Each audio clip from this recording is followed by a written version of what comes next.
uppercut, leave you laid out on the floor. Try to duck and roll, hit and miss, now you counting stars. Should've practiced more, should've hit the mask, get out there more. Man, that you're the best. You gotta show me, son. Actions over words, baby boy. Is you real or what? Talking way too much, world come. Back sports, talking way too much, world come. Back sports, talking way too much, world come. Back sports.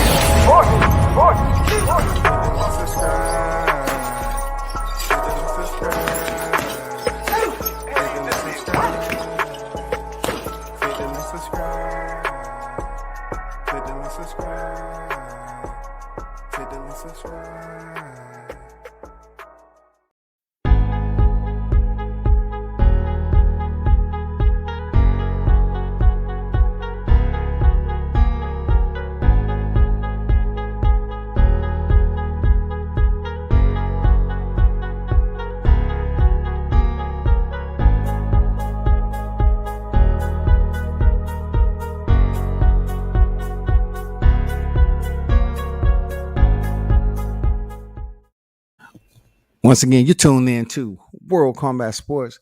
Good morning to the supporters. Big salute to all of you.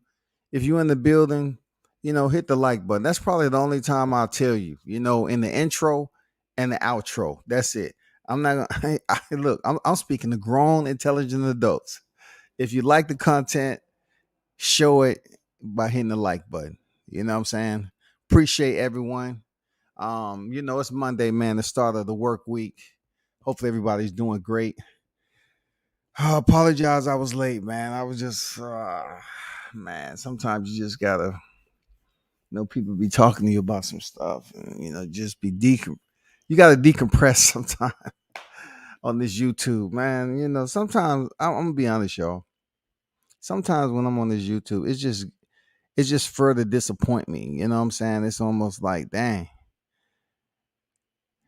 I don't know.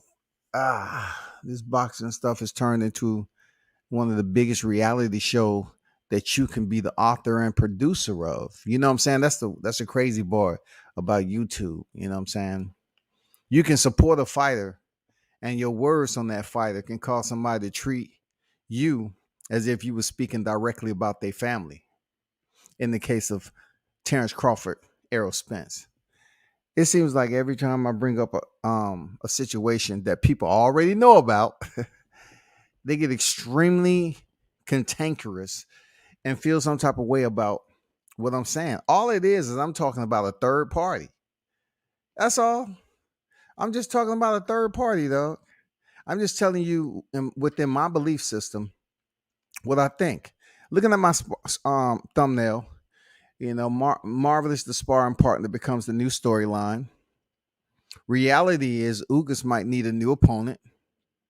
Their confidence has all but vanished. They being Errol Spence fans.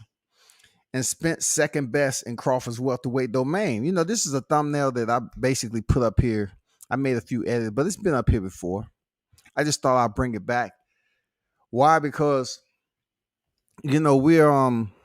we're headed to the mid part of February, right?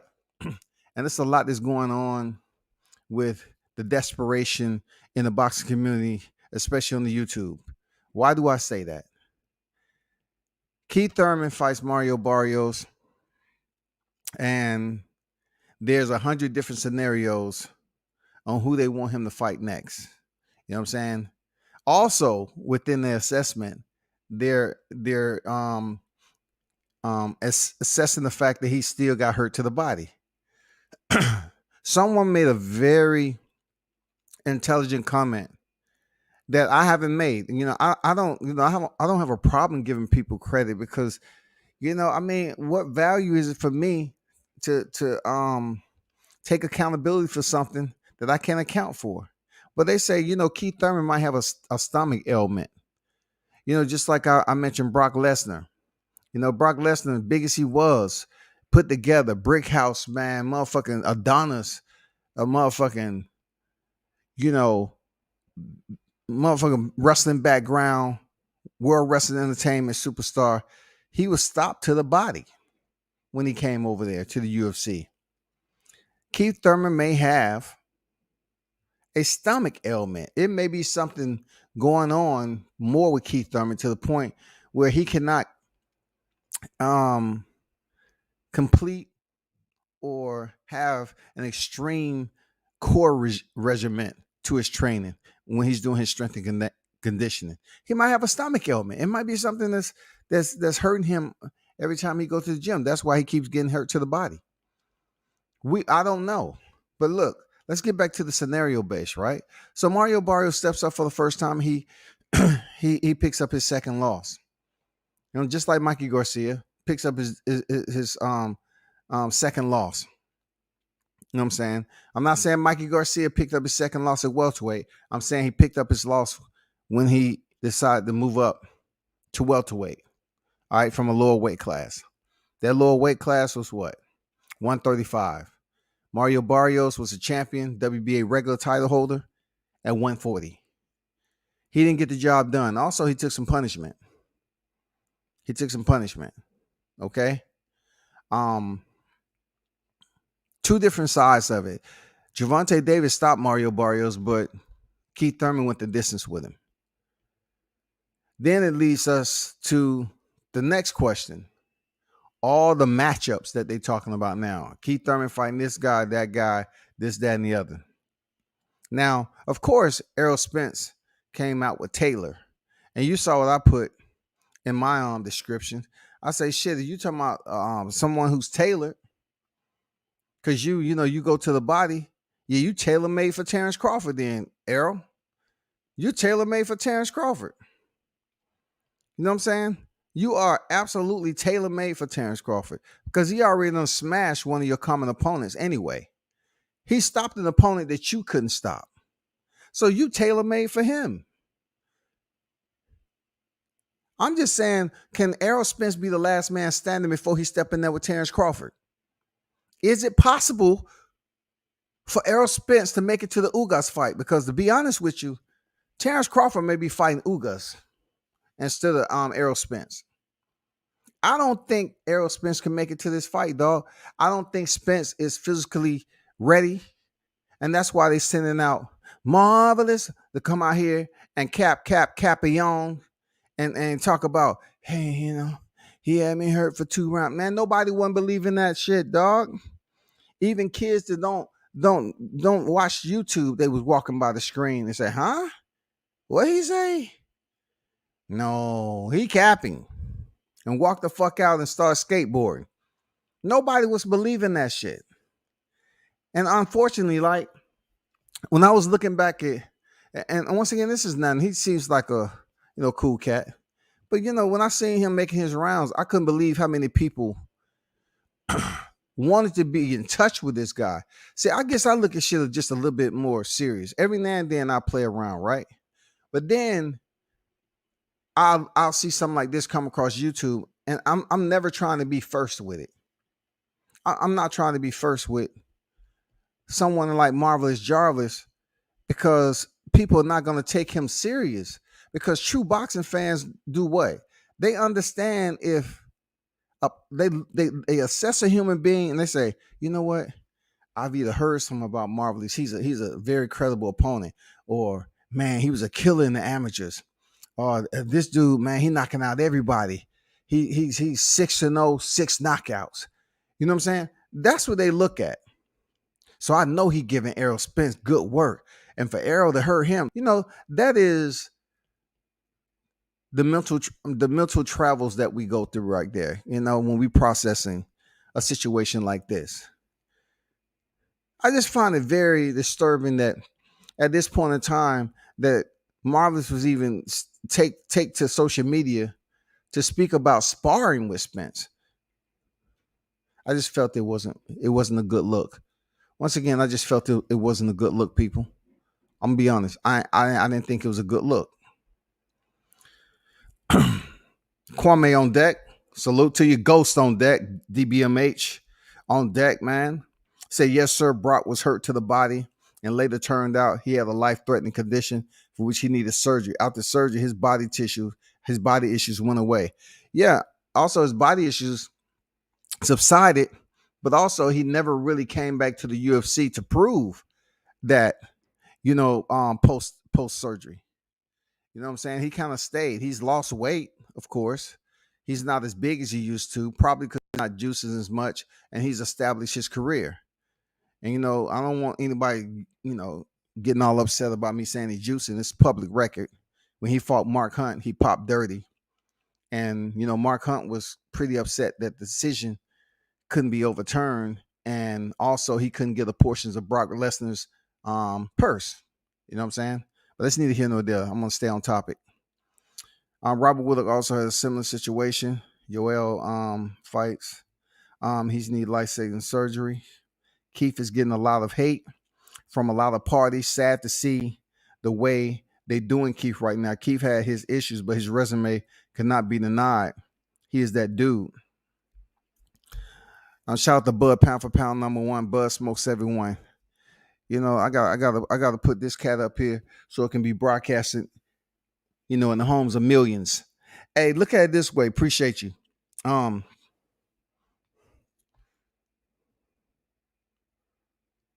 always tell you the boxing community is disloyal.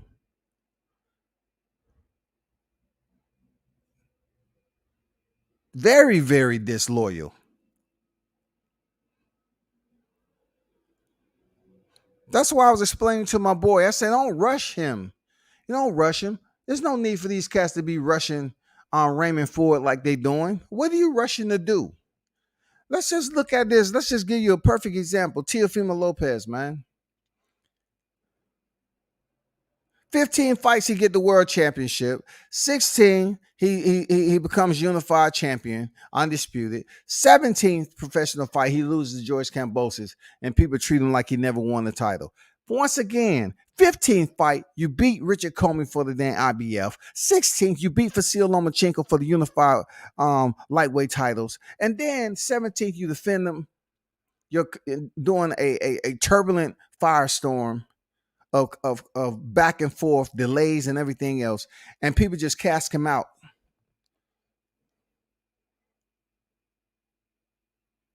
They banish him.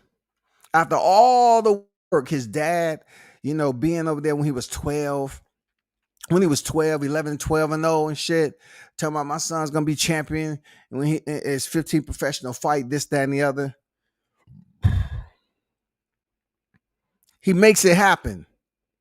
And then when he loses his title, he gets the Keith Thurman treatment. Now, the reason why a lot of people on this YouTube is treating Keith Thurman a certain way because you have Errol Spence pundits, the Errol Spenceaholics, that's mad because Keith Thurman didn't get Errol Spence the shot.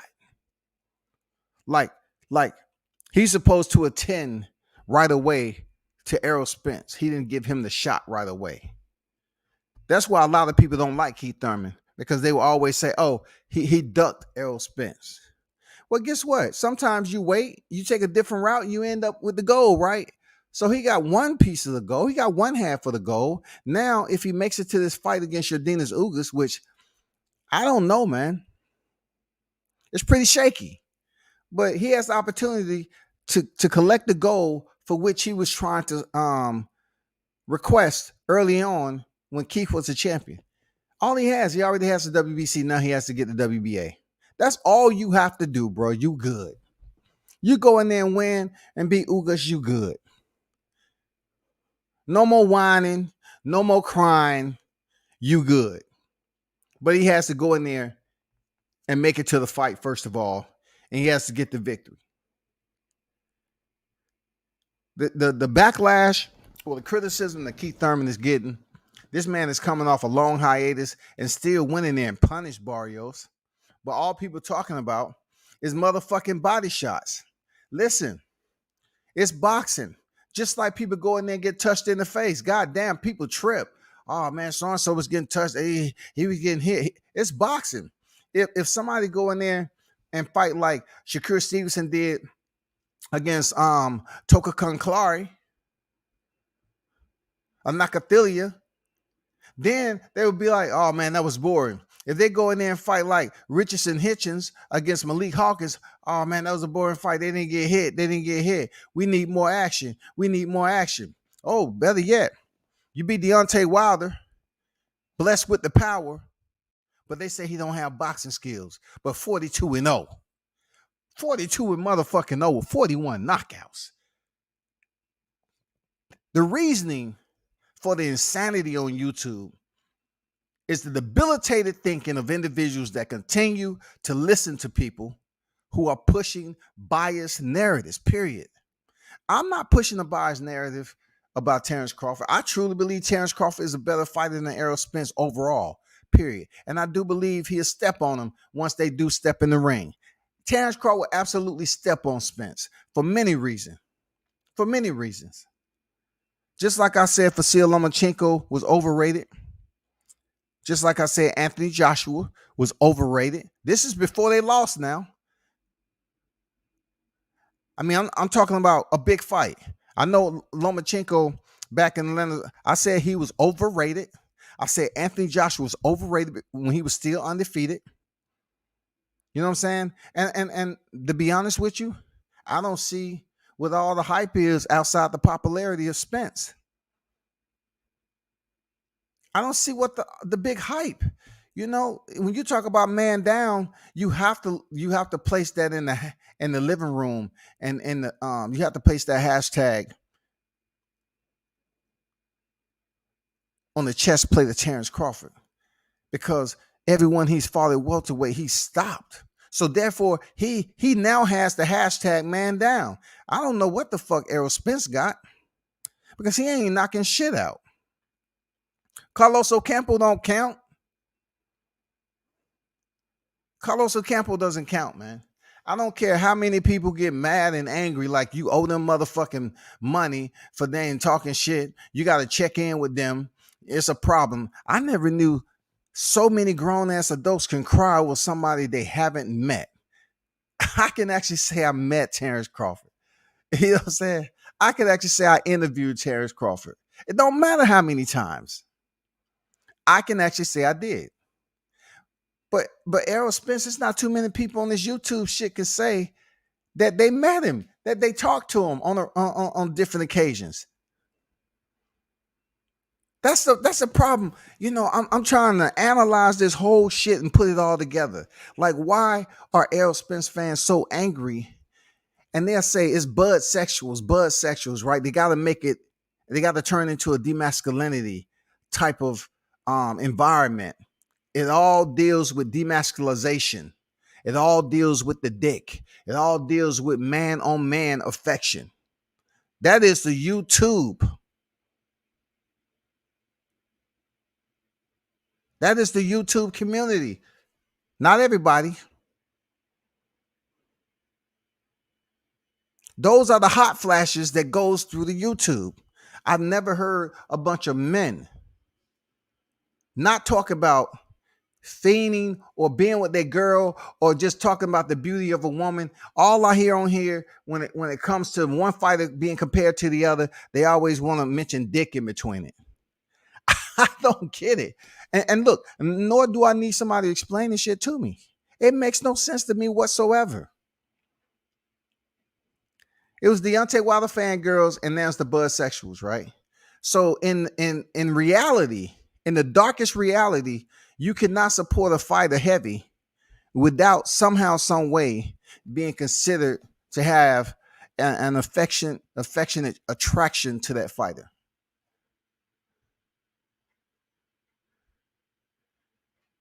I think with my heart of hearts, Errol Spence is overrated.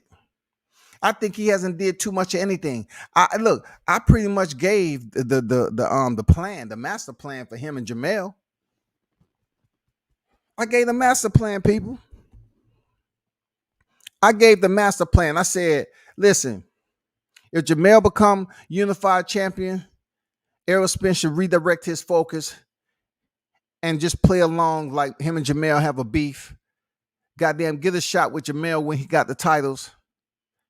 Jamel take his second loss. At least Spence is motherfucking getting his second division and becoming unified in the second division.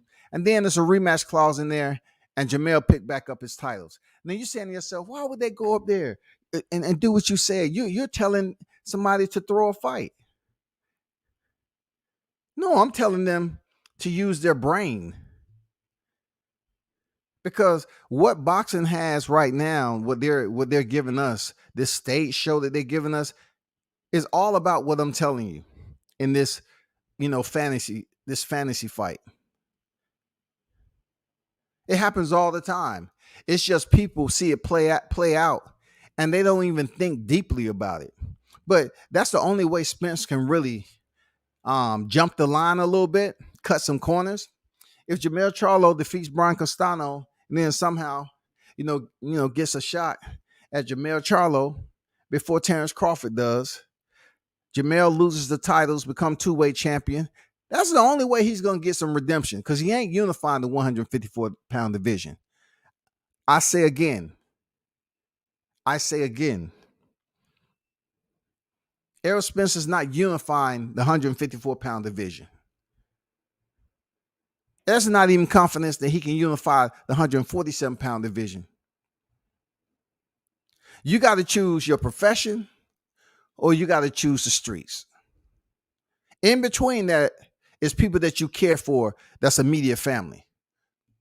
So sometimes when people just out here and people say, oh man, y'all Bud Crawford fans, y'all always want to get personal and shit. Like, no, we're not getting personal, because check this out. It's personal when somebody put themselves in jeopardy when they have kids and family at home. So when you put your family and kids at home to go out here and jeopardize your livelihood and take away what you gonna work so hard for as an Olympian, what does that say? You wasn't thinking about them when you decide to go out here and get behind the wheel. When you decide to go out here and just do something that could absolutely put you on a whole nother level of dependability. These fighters, some of them, they have a lifestyle they live by. They have to make money to support that lifestyle. When you have an accident, or you end up like Paul Williams, or you get taken out like Diego Corrales, the only thing your family has left behind, if you have a trust, you have life insurance, you have, some type of other business. And even with that, you have to have someone that's going to run it and be able to be trustworthy to take care of your family.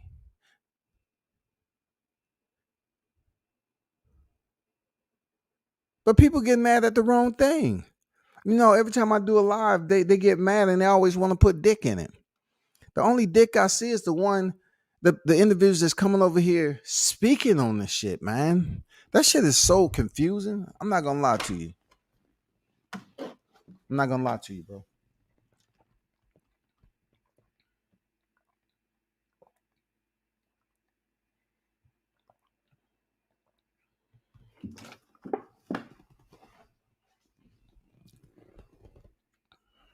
I'm not gonna lie to you. I'm serious. I can't lie to you. I don't know what type of era this in that I'm living in right now when it comes to socializing with grown ass men, because all they do is talk about dick. When I get dressed up and go out as a single black man, I'm out there to dress and press for the women. A lot of you niggas on YouTube, I know definitely I wouldn't goddamn call you up to go out there and freaking have dinner and go see how many women at happy hour or something like that. Because all you want to do is talk about dick.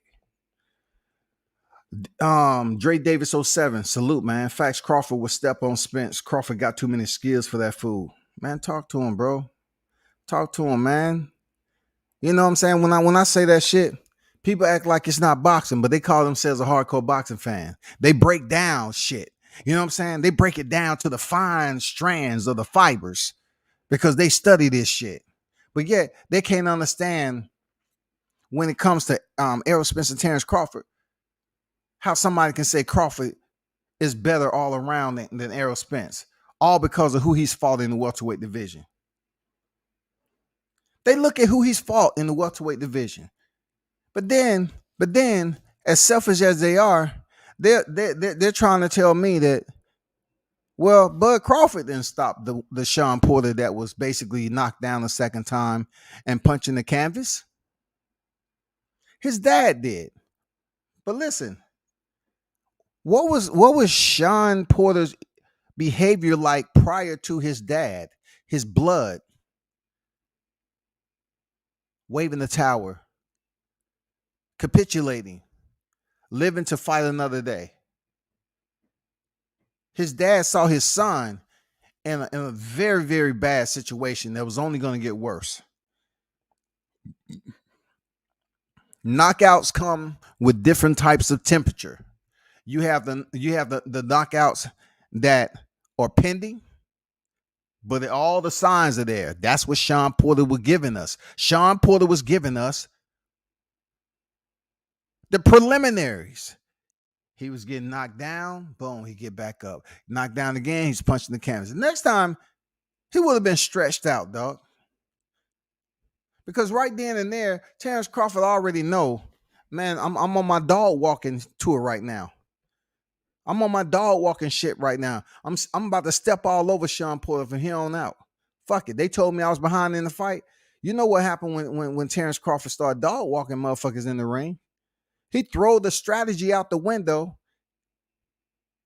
and it's all dog walking time right here. His dad went up there and saved his life, but the Errol Spence fans that say, "No, Kenny Porter stopped the fight." Hey, you're delusional, acutely. You're acutely delusional because you're in denial about a fighter that you're disappointed in, but yet your saving grace is to babysit this cat. Your saving grace is to babysit someone who has other issues. That's your saving grace. To get on here and do live after live after live after live and babysit and micromanage a grown-ass man that don't even fuck with y'all. Errol Spence don't fuck with y'all. He don't fuck with y'all like that to be babysitting him. I think that car accident has a lot of you cats out here trying to be stepdads. Let me get to some of these comments, man. You heard what I said. A lot of you cats out here being stepdads to damn Errol Spence. Y'all want to be Errol Spence's big brother. You want to be an uncle. You want to be a half brother. You just want to be somewhere close to him. Spence, man, it's a pleasure. Can we go horseback riding today? Just come on, man. Let's go out there and just have some quiet time, and let's just talk about your career, man. Please. Bud Crawford is the only fighter that can stop and be the prime Mayweather. That would have been nice to see, wouldn't it? Bud Crawford versus Mayweather. King Mitch on deck. LOL, no, Crawford can beat prime Mayweather. Fucking fans going too far. You don't know. You don't know, Mitch. I mean, come on, man. You got if you believe in a fighter, you know what I'm saying, genuinely believe in a fighter, you have to allow. Look, you are a part of an environment, Mitch. The YTC, who primarily most of their content is scenario-based shit. We don't have fights every day, nor do the information that comes out of mainstream media the truth. So all we do is put pieces together to create what? Content. This is the YTC world. So what's wrong with somebody saying Crawford versus Mayweather? Crawford versus Mayweather. It would have been a good fight. People create scenario-based lives all the time, man. All the time. So this is no different. Andrew on deck, man. I see you. What's good? WCS salute.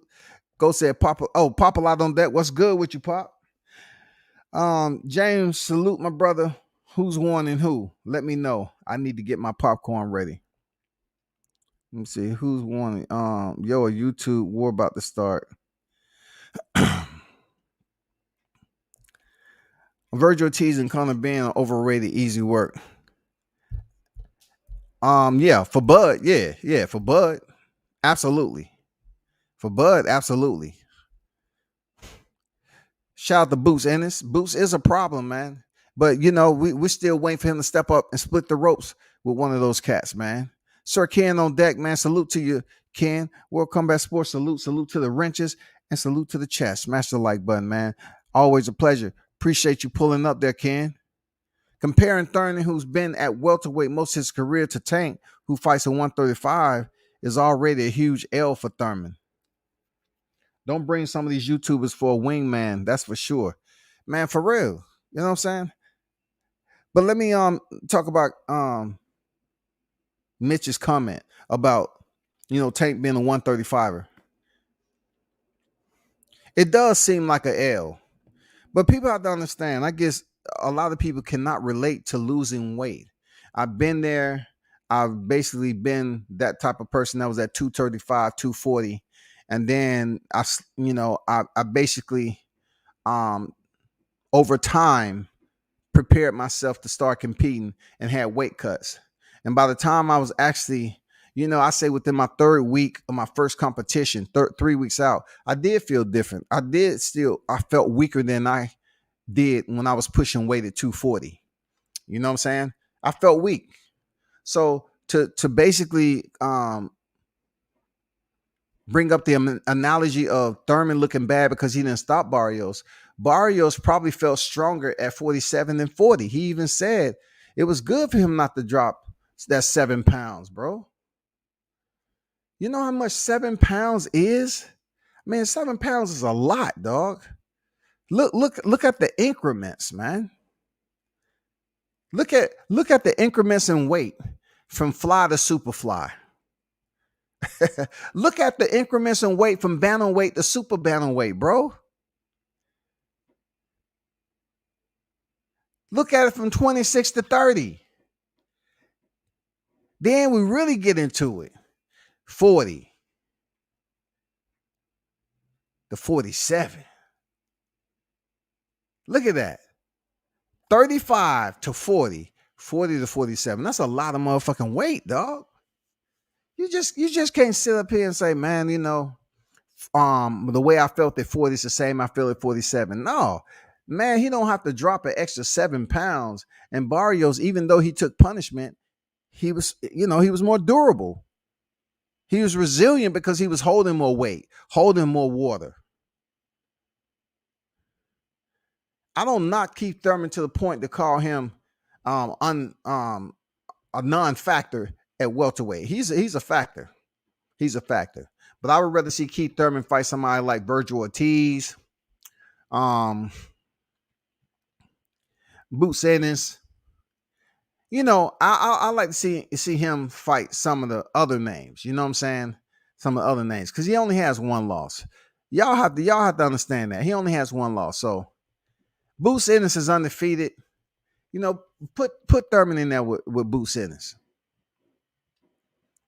You know what I'm saying? Put Terrence Crawford in there with Keith Thurman.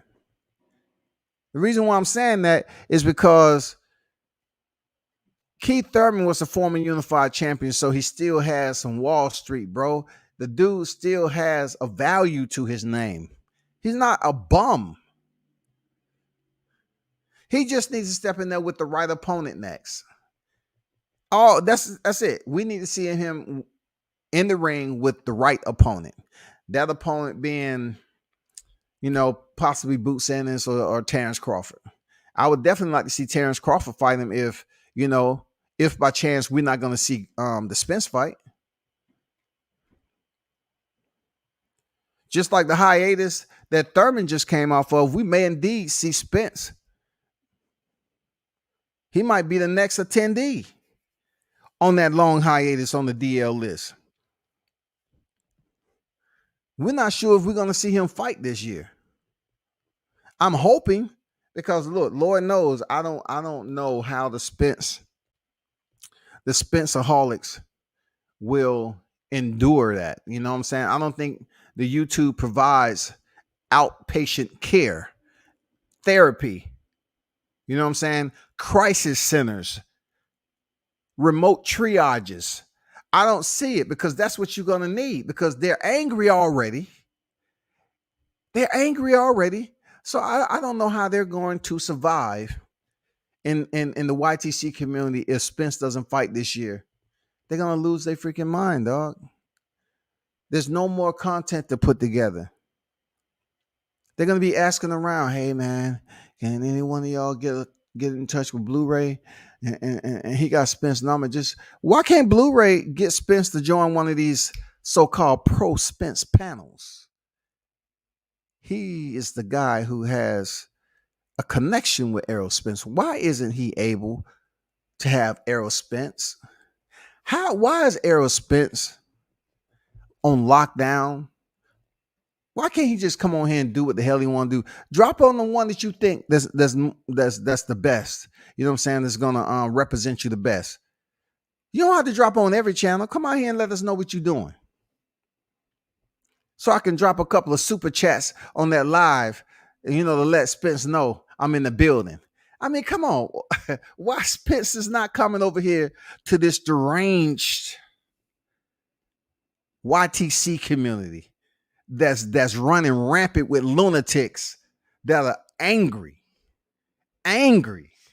upset. These cats up here are always comparing. You get in a debate with Spence and Crawford. All you hear niggas start talking about suck a dick. Why? Why can't you just have a conversation about the fighters? Well, fuck Bernie. Bernie said this and that. So what? Niggas talk about they gonna roll up on Bernie. Man, I'm gonna tell you, bro.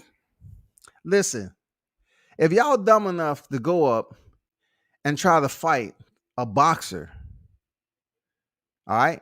Because both Bernie and Crawford box in their life. But Bernie is a part of the team for a lifetime now, right? So look at it this way: with you jumping online saying when you see somebody it's on site, dude, do you know what you're saying? Are you totally coherent to know your actions on saying you're going to issue a threat when you see somebody on this YouTube shit? You see them in person, it's on site. Why, man? Why would you think they can't fight? Why do you think they're not going to be running with people? Because every time I see Crawford, he's with family and he's with a load of dudes. I'm just saying, for you to take what he's saying, this is how stupid I'm trying to clarify, right? When you look at us being content creators, all I'm doing is talking about the fighter I support and the fighter I don't support in Errol Spence. What you're doing, you're getting mad. Most of Errol Spence people getting mad at what Team Crawford is saying about Errol Spence because he don't know them. But in order for them to play the role on YouTube, they got to make it seem like, oh shit, I'm the motherfucking man. I'm the man. I'm the problem. I'm the problem. You got to check in with me. They're getting angry about what Team Crawford is saying about Errol Spence.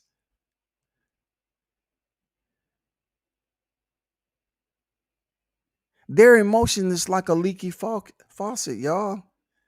They just tripping everywhere, dog. They just crying every freaking where about Errol Spence. Oh, why are you saying that about Errol Spence? That's disrespectful. Now it's disrespectful, right?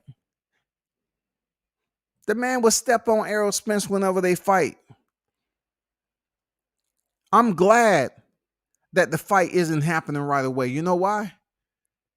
Because I want people to have a time released effect on this whooping that's pending. I want them to suffer, continue to suffer on this YouTube shit, thinking about this fight over and over and over again. And then when you finally get the finale, then you can write YouTube and say, you know what? I think it's time for you to change your policy. We've been talking about this fight for 3 to 4 years now, and it finally happened. And Errol got his ass beat. And if you know anything about this channel right here, I'm one of the ones that talked about Errol Spence all the time. That's my mans. That's my mans. I hated to see my mans go out like that. I did. But YouTube, I felt your policies allow people to play on and say things about my mans that was outside the welfare of your policy, your community standards. Mother's gonna be up here looking and searching for crisis centers. You can say, hey man, you seen this channel? mean, I haven't seen this channel go live in a minute. I know, man. He felt some type of way, man. He was hurt seeing Errol. Look. I can be petty about it because I'm gonna be at the fight. I'm gonna be at the fight. You know what I'm gonna do? I'm gonna goddamn text somebody in Errol Spence camp. I mean, in Terrence Crawford camp. I'm gonna say, and this is gonna be like in the third or fourth round. I'm gonna say, he behind on the scorecards, right? They're gonna text back. Oh, for real? Yeah, the unofficial scorecards, he's behind. Just so Errol Spence, could get that ass whooping early. I'm gonna text somebody in Crawford's camp. Hey, Bud Crawford behind on the scorecards. The same shit they did with Sean Porter. I'm gonna do that shit third or fourth round. He behind on the scorecards, man. That shit ain't looking good. I'm gonna put a whole lot of shit to it. That shit ain't looking good. Cass over here talking about, man, they're gonna keep a close eye on Bud, potentially stop the fight. So he can get that ass whooping quick, swift. You know what I'm saying? That's my plot game. See, I know y'all weren't thinking about that, but I told you imagination is a motherfucker, ain't it? I'm going to send a text to they team. I'm going to say, man, hey, yo, Bud is behind.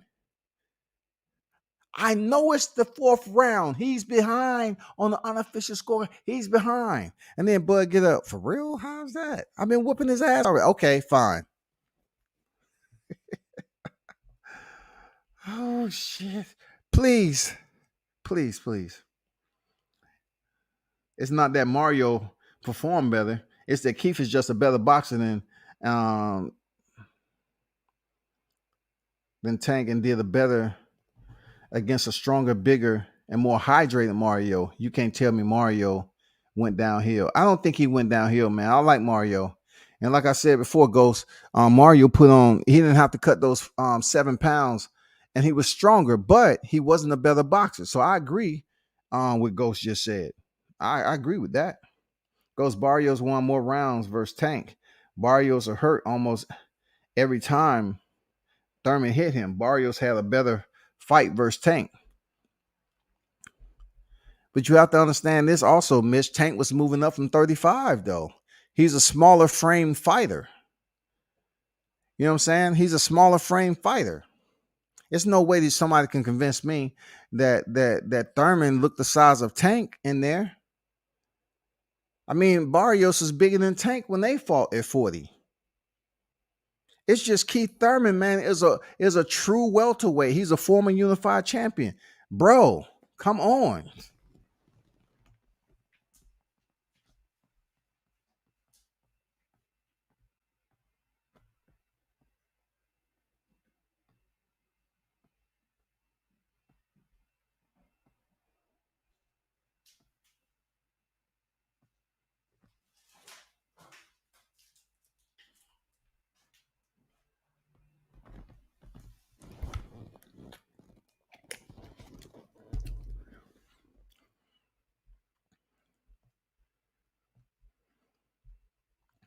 Thurman performed better because Keith is just that much better than the name's been thrown here. This the former unified champion who did not lose one of his belts in the ring and dominated. Talk your shit, bro. When people in the chat talking their shit, I let that shit ride with the windows down. He never lost his belt. What? He never lost his belt, Ghost?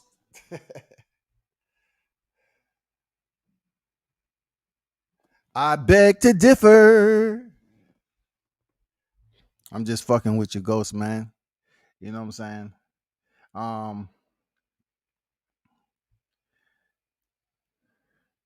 You got to look at the whole picture there, Ghost.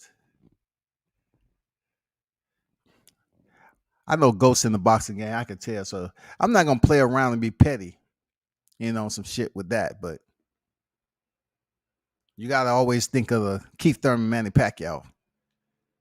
You got to always remember that. He might not have lost the WBC belt. But you always got to think of the Keith Thurman, Manny Pacquiao. That's not because his Mario was an inferior fighter. That's because Keith is superior as a pure boxer. Barrio was able to absorb more punishment due to multiple factors. Man, shit, goddamn Ghost up here sounding like a boxing psychologist up in this motherfucker. Shit. A boxing thespian. Factor one, weight. He was bigger, not weight drain anymore. Factor two, Keith said himself he was rusty.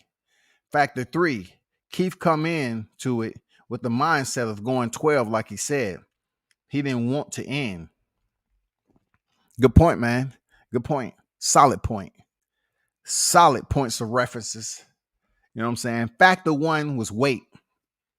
Keith Thurman was bigger, which we could obviously see on the steel frames and the money shots. He was a bigger fighter in there because he's a suitable and acclimated welterweight. Absolutely, I agree 100%.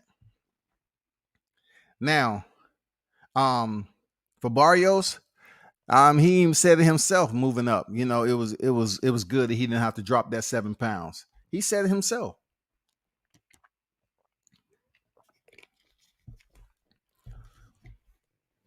Cue the God on deck, man. What's good with you? I'm not sure why people like yourself who know the sport are going out of your way to discredit King. You know better. Stop it. Speak the truth. No need to lie. I look at anybody, you know, taking that long of a layoff and then coming back and fighting on the elite level. People have to identify Mario's as being somewhat on the elite level because he was champion. It doesn't matter if he held the regular belt. He still was champion, and he stepped in there with Gervonta Davis. Then his very next fight is another tough opponent who's the former champion, former unified WBC and WBA champion. He takes the fight. Now, a lot of people are going to say, oh, man, why he taking these fights? He must need the money. There's plenty of boxers that need the money. There are plenty of boxers, man.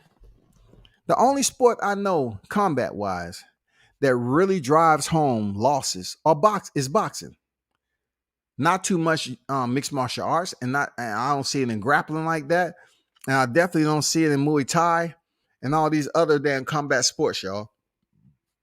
Boxing is when you have a fighter with 4 or 5 losses, and they'll call him a bum.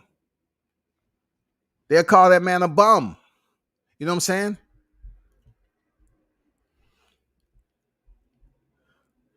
Showtime Shot News on deck, man. What does it do to the soft talk on deck, man? It's good that Showtime. Salute to you, my brother. Y'all be sure to check him out, man. Subscribe to his channel. Check it out. King Mitch said Keith admitted he didn't have that killer. He wanted more high-level training. Well, listen, as long as Keith been out, I know he didn't train the entire time, but it was good to see him back in the ring.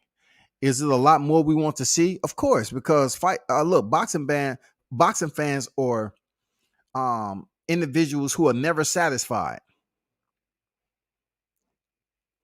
They're never satisfied. No matter what you do, boxing audience is never satisfied. I have to stick to what I said earlier. Boxing doesn't have fans, so to speak, across the board. They have a large audience. That's why you have so much disloyalty that's going on in boxing. Because, you know, the boxing audience, they're not as disappointed as we are. Because content creators, we support boxing to a point more than the audience. You do have boxing audience out there who are fans that show up to the fight because they genuinely support the fighter sometimes.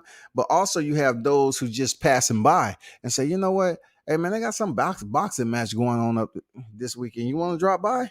All right, cool, man. Let's go, man.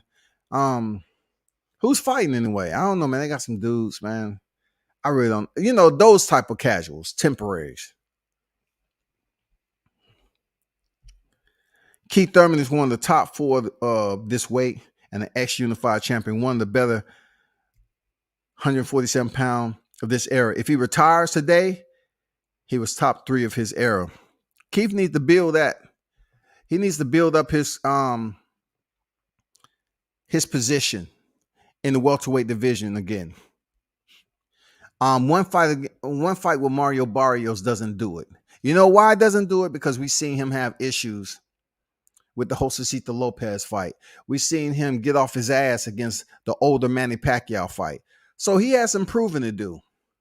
I have to keep it absolutely honest with you. Mario Barrios was a dude that was moving up in weight.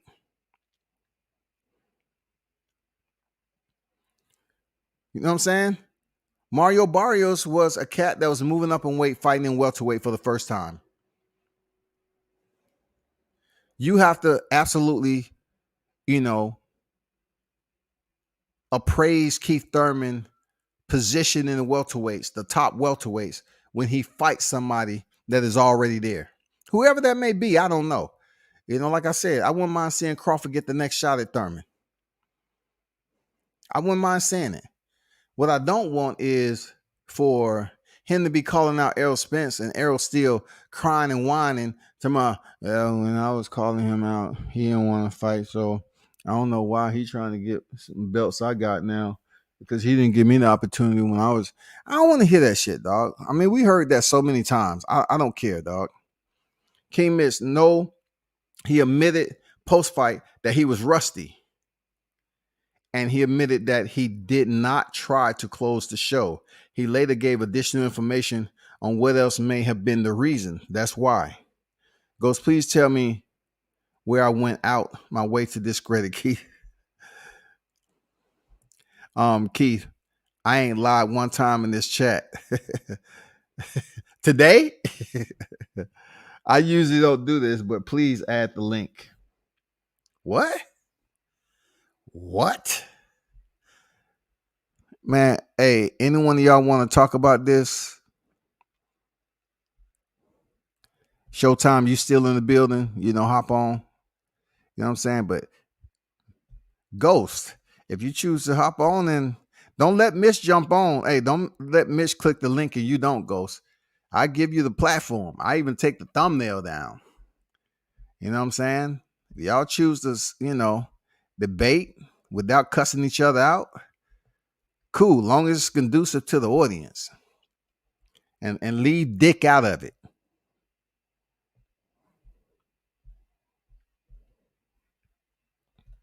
There go the link right there, man.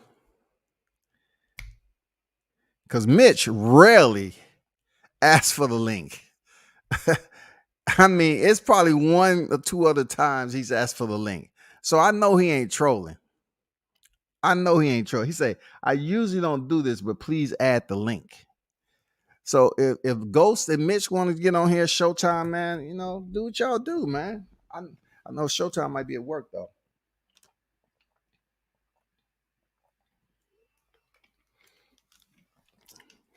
Let me keep popping.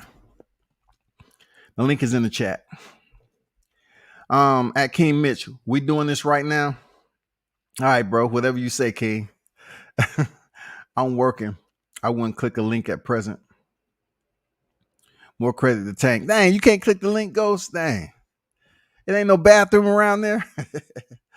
Tell me you got to go out and goddamn go out back and just get some fresh air. Have a good show, King. I'm going to get back to work and catch y'all on the next one. All right. Appreciate you, bro. Anything but a stoppage from Key. As of today, Barrios is not an elite fighter, let alone an elite welterweight. Maybe one day, but not right now. Hey, what up, King? Mitch, you hear me? Yo. What's good, man? How you feeling? Can you hear me? I can't. I'm back. Can you hear me? Hey, now we good. I hear you. What's happening, bro? What's good, man? How you living? Man, I'm feeling good. How you, bro? I'm straight, man. Thanks for asking for the link in 22, dog. I know when you do it, it has to be an occasion. I think it's one other time you've been on here, right?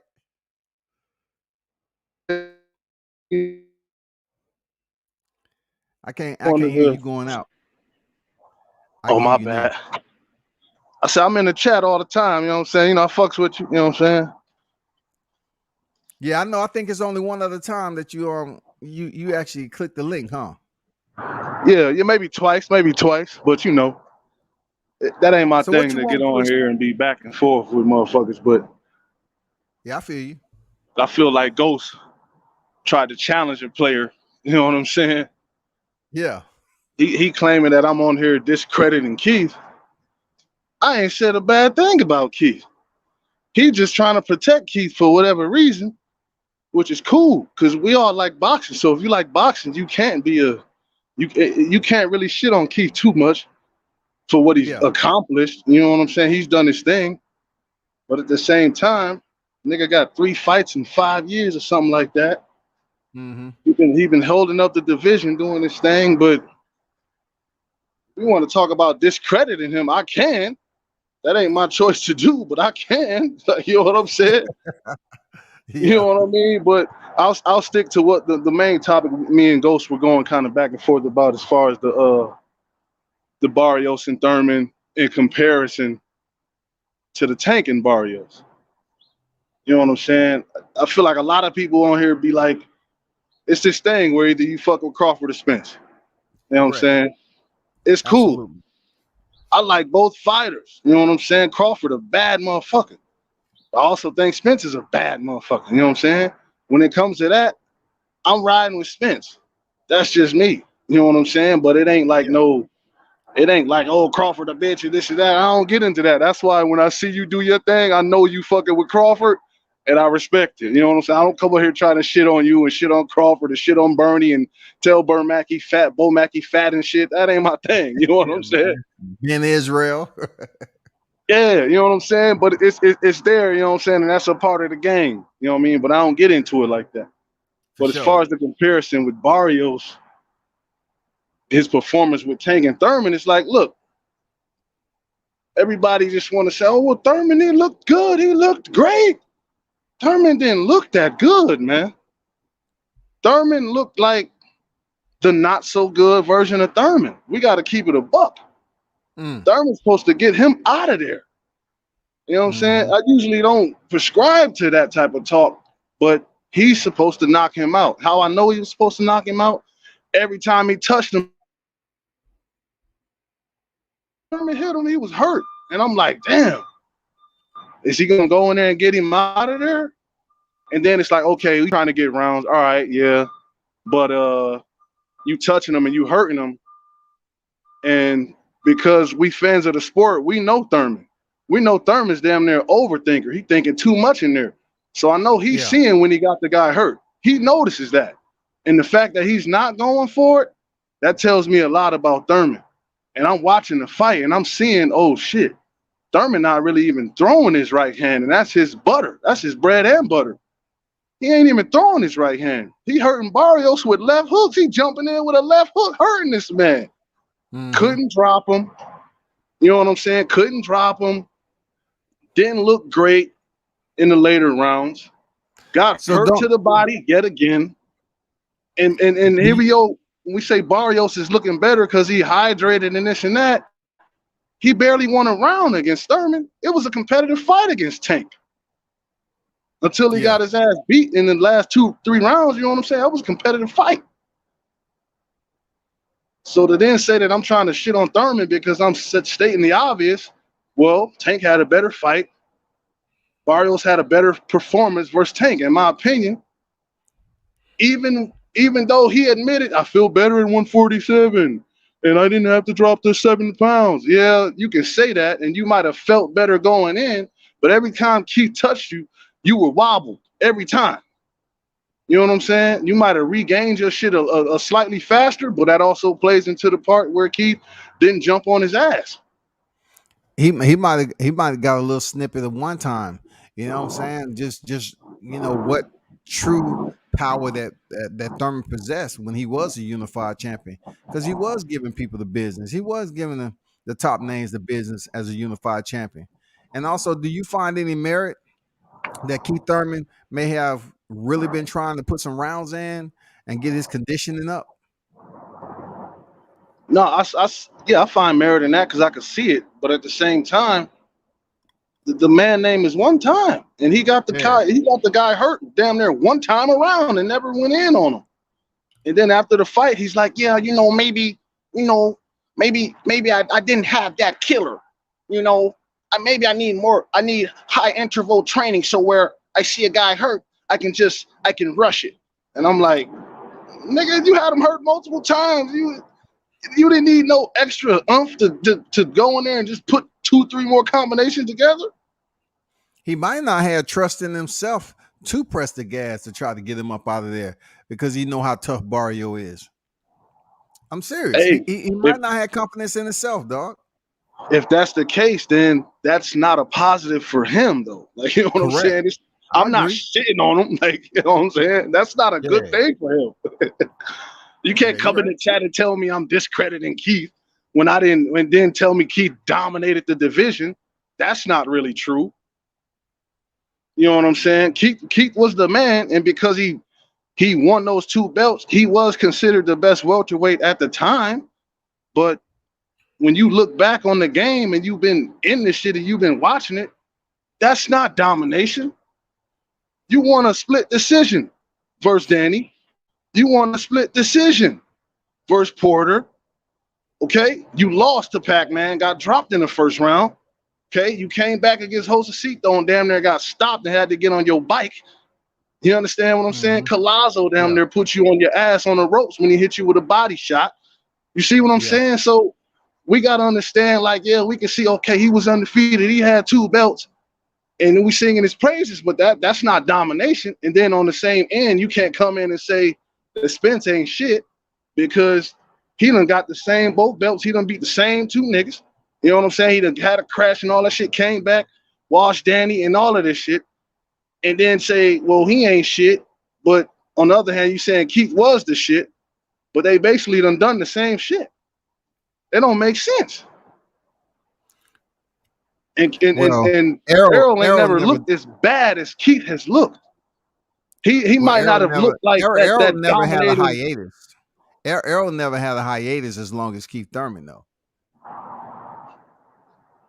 That's somewhat fair to say, but it ain't no way he had a hiatus longer than Keith Thurman. But yeah, you're right. He did have an accident. He came back and he fought DSG. But man, DSG ain't doing that special at welterweight, dog. He ain't did nothing special. He fought Robert Guerrero for the vacant WBC and lost it against Keith Thurman. I mean, what'd he do, dog? He knocked out Brandon Rios. Man, people be bigging up Danny Garcia a lot, dog. I'm like, damn. He lost to Sean Porter. I mean, damn. I like Danny. You know, I thought Danny. I like Danny too. Yeah. I thought he was gonna beat Porter, but he ended up losing. It was a close fight or whatever. I thought Porter won, though. You know what I'm saying? But I was just saying all that to say, like, okay, if you thought that Keith was this guy, then why won't you think that Spence is the guy now? You know what I'm saying? Oh, since he's unified? Because I look at Keith Thurman when he was boxing and he was a unified champion. I still think the champion. I still think he was better than Errol right now. I'm just saying. I don't see Errol as this all-around fighter, dog. And that's what I like about him, because it's not. You can't really look at Errol and say he's bad at anything. You know what I'm saying? You might see areas where you like, oh, he ain't the best at this or he ain't the best at that. But like you said, he's well-rounded. You know what I'm saying? And his style puts him above a lot of these dudes, in my opinion. Like they always say, styles make fights. So that's how I'm looking. Like right now, to be honest with you, bro, I don't see Keith, man. He didn't look good, bro. I was fucking with Keith. Keith, like you said, Keith was the man in the division. But once he got on that bullshit, he just got on that bullshit. He ain't been the same. And it's just, you can see it. You can see it. You can hear him when he talk about himself. It just ain't the same. Hold on for a second, bro. Hey, Q the God, you there? Yeah, I'm here. Yeah, man. What's good, man? What's good? Salute Combat, man. Salute King. How y'all doing today? What up, man? Q? What's happening, bro? I'm doing good, man. I was just, man, checking in and just to add in about Keith, it, as far as him getting rounds and stuff like that, I really don't believe that. So, and the reason why I say that is because it was going to be a 10 round bout. It didn't become a 12 round bout till later on when the WBC wanted to weigh him and do all that, and they involved themselves in that. Later on, just like the gloves. In the Oh, beginning, none of that was in the contract. So the to just say Keith, Eliminator. yeah, you know what I mean. So all of that wasn't even to begin with the Keith fight in the first place, like the gloves and the WBC. That's all after. That's this late within the last 21 days of the fight. So all that round stuff, I don't believe it. Especially when we talking about actual skill and IQ. Knocking somebody out, getting somebody out of there. That's a part of skill and IQ. That's called finishing. That's being able to finish. That's being able to set somebody for the punch to get them out of there. Keith didn't do that. Just like you were saying, he was holding back. He wasn't letting the right hand go. He didn't set it up. The thing with Tank is Tank has skill to knock him out. Whether you think uh it was super competitive because Barrios was made it look like that, or whether it was Tank downloading that information and get his ass the fuck out of there. I test that more to IQ and skill because a lot of people don't have the skill to get people out of there once they get them hurt. We see it all the time. And I ain't gonna say if they don't do it all, they just wanted the rounds. It could be the same thing, the same with Devin. Devin don't get these people out of here. He ain't heard them. He needs to go in there and gain that skill and that IQ, to actually fight, Hey actually be Q, able to hey fight when Q. another somebody. Yes, sir.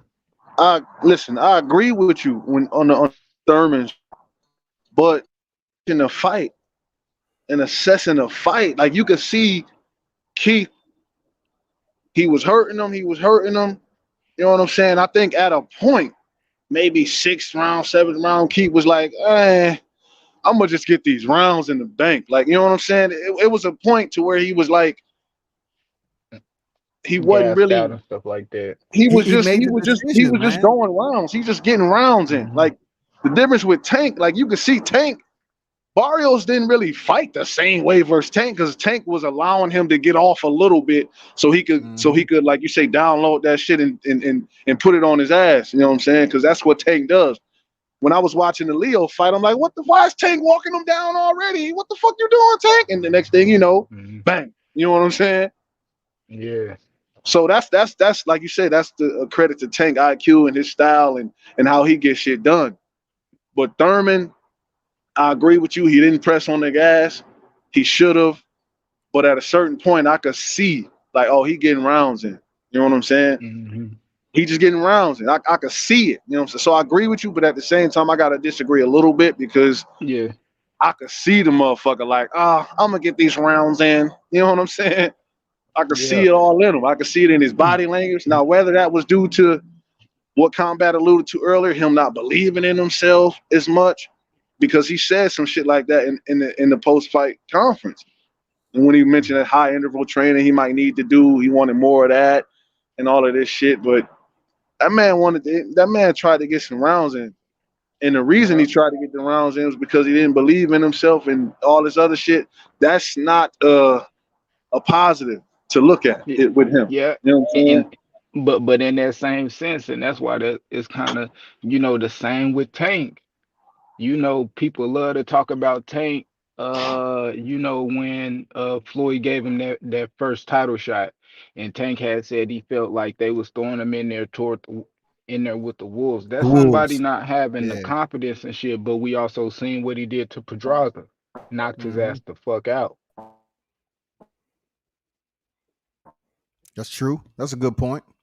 I wonder So did he have an injury with the right hand? Because he was hurting with the left. Well, I'm wondering yeah, did he he have said some. He said something about hurting his knuckle. I'm not sure what hand though. I mean, if he's somehow fragile right now, man, it's gonna be hard for him to step in there with either Crawford or Spence because that's gonna be a knock him out, drag out fight, man. Now you got two individuals that never faced Thurman before, and they got something to prove because he was a former unified champion. So if he hurt Knuckles in there against Barrios, what the hell you think you're gonna hurt in there against Crawford and Spence? Shit, man, Keith just gonna get hurt getting in there with Crawford and Spence. It would have been You good to know, see Keith Thurman fight Ugas though instead of Spence. The reason being is, that's one of his old belts. And plus, Keith Thurman can sell a fight way better than Ugas, who speaks little English. He speaks English. You know what I'm saying? He speaks little he walk English, but around it with a would have been good to translator. see him back in the equation, though. Yeah, yeah. I mean, with Keith, I ain't gonna lie. I think, man, they gotta do Keith like kind of how you gotta throw him up in there with a young lion and see if he make it out alive. Either the young lion get his name, or the older veteran fighter proves that he's still in the game. You know what I mean, for a championship and all of that. S- So I really believe, like, they really should uh push that Jerron Ennis or something like that. Yeah, Jerron Uh, Ennis would be a beast for Keith. That'd be a good fight. Damn, that'd be a good fight. and it's a win-win, because if Jerron take Keith, that's a good name for his resume. And if Keith can beat Jerron Ennis, it'll prove that he actually still here, a veteran, here to stay and get one of these top guys. But if he not willing to do that, I don't even know why I keep coming back. I mean, if one of the champions want to fight him, that's cool, but I don't think he deserved it. He don't deserve it coming off the couch and nah. I think it'll be a good filler for Crawford in weight of what happens between Spence and Ugas if that fight even happens. Real talk. Because right now, who else would Crawford fight that we want to look at? We don't want to see anything that's contributing to the criticism of his 6 wins already at welterweight. So right now, Keith Thurman would be a pretty decent opponent for Terrence Crawford. While we wait to see what happened between Spence and Ugas. Yeah, I think that's a real it'll be a real good fight. I think it's really a stay busy fight. I think it'll be a tough fight, but I ain't gonna lie, man. Bro, I think it'll be like replay of Kell Brook. Him getting up in there with Crawford. Crawford to get him Now, I out there think it'll be a before wise, replay bro. of. I think it'll be a replay of Terrence Crawford, Sean Porter without Kenny Porter stopping the fight. Shit, you think Keith would get last that long to that body, man? Man, Yeah, that that body, body because you shot. know what it is, man. You remember that body shot that Terrence Crawford hit Sean Porter with? Like, man, it was Yeah, like in the sixth, seventh round. That shit was so fucking loud. Keith Thurman ain't man. Keith Thurman to fall on his back like Jason Rosado, Jason Rosado in that Charlo fight, bro. yeah, man. He started percolating and shit. But see, that was off a jab though, bro. Imagine Keith Thurman being hit with Crawford's power shot to the body like that. Oh my god, Ain't dog. man, I ain't giving him 5 rounds. I can't give him 5 rounds. No, no, I can't give me the 5 rounds for real. That'd be He's a good strong fight in the though. I first think he 5. against He's strong in the first 5, though. That's his MO. Man, but two but he got them looping little shots. I think if he start off early, like he gonna get it early. Like cause Keith actually slow down. He maybe the 6th, 7th, bro. But I ain't nothing past the 6th for sure. Especially if I'm putting money on it, man. Nothing past the 6th. Keith not gonna do it. He Yeah, talking I about his agree with liver tender and shit. the fight somewhat ending up like Terrence Crawford, Kell Brook. Yeah, it'll probably get ended in 4 something like that. Because one thing I like about Crawford, he make adjustments immediately. Immediately. If shit Like, ain't working, man. he'll make the adjustment. Telling you, keep gonna throw that high guard up. I can see Crawford just left, right around that guard, right behind that elbow. Boom. Just taking him out, boy. With that guard up right behind the elbow. Boom. I can see it now. Like, I don't think he What exposed y'all himself. He exposed himself so much, like after the fight, just telling it all. Like he ain't got the killer instinct, his liver tenders, and all this shit. Like, man, keep hell no. He gonna Plus, you have to factor in he got a newborn on deck, so we don't know how much family time he been spending outside of the gym or whatever. I don't know, Man, but Crawford got 5 kids. What these niggas? I know, man. But that's a whole different clan over there. You know, I mean, you know what I'm saying? His boys, what? How many boys he got to wrestle? They probably out there Right. doing road work when dad doing road work. You know what I'm saying? He got like 2 or 3 sons who wrestle, man, or something like that. Mhm. What y'all Yeah, think but about I this mean, Ugas fight, man? You think it's a 50-50 fight? What do you think about that Errol Spence Ugas fight if it happens? Charlie, you always on that shit, combat. If it happens, why yo? What's up with you, man? cuz bro, they still ain't announced that shit. Like, I Cause ain't gonna lie. Like, he a fragile being right now, dog. He's Shit, a right. fragile Yo, being, man. combat don't give a fuck when it Hey, comes to that Spence shit, bro. I'm telling you, bro. Ken, they still waiting on the okay from Spence. Like Spence gotta get his work in. I'm pretty sure Spence in the fat camp right now. He just losing weight. Real camp ain't even started. Real camp See, probably gonna you start assuming. when I've they been seeing the when man, and he ain't been Talk looking to him, big. Q, yeah, man. he Talk that losing shit, weight. He Q. losing weight I so he can ain't. get in front of the camera. I'm telling you, he Nah, losing I've weight been seeing he because been looking all right. As far as the weight, when he he been looking okay. He ain't. when he We know fight fat fake Ugas, Spence. He ain't that right now. He ain't been that. when he fight, Ken, you know when he fight Ugas, they gonna bring them cameras out. They gonna videotape him in the gym and shit. Mm-hmm. He got to get ready for that. He losing weight, making sure he's sharp. So when they get him in the sparring and he in the gym doing his real training and for the video, because you know it's gonna be pay per view and shit. They really announce it. Spence in there really he got to work out and then they gonna get the okay. I'm pretty sure about that. Like he was off for a minute. He an eye injury. You got to come in, get in the gym, get acquainted, back in there, lose some weight. Then they bring the cameras out. You know the training ain't gonna be as grueling. It ain't gonna be you ain't gonna be losing weight. You just really training. You gonna sharpen your tools, making sure you're there. But he ain't been there in a minute. You know, uh, they You know probably that gonna make man it, but he fragile probably still Ken. working. You know that man fragile right now. His eye hurt. He probably got some other shit going on, man. We don't know if he gonna make it, bro. We might see Crawford Ugas come April. Yeah, that's the Crawford fan, and you talking that shit. But it's cool. I can't. You know what I'm saying? Hey, look. Hey, I ain't one of them niggas that be like, oh, I'm a problem protect Spence. I fuck with him, but I ain't. It ain't on Man, me to go King, back and forth with y'all, you be in motherfuckers. the What live chat talking you that shit got too, Spence? dog. You got Spence beating him though, Ugas. For Whenever sure. they announce it or whatever. Yeah, Now, 100%. I think he how you gonna see make that fight? Ugas look 50-50. like what Ugas really is. Like Ugas is a good fighter,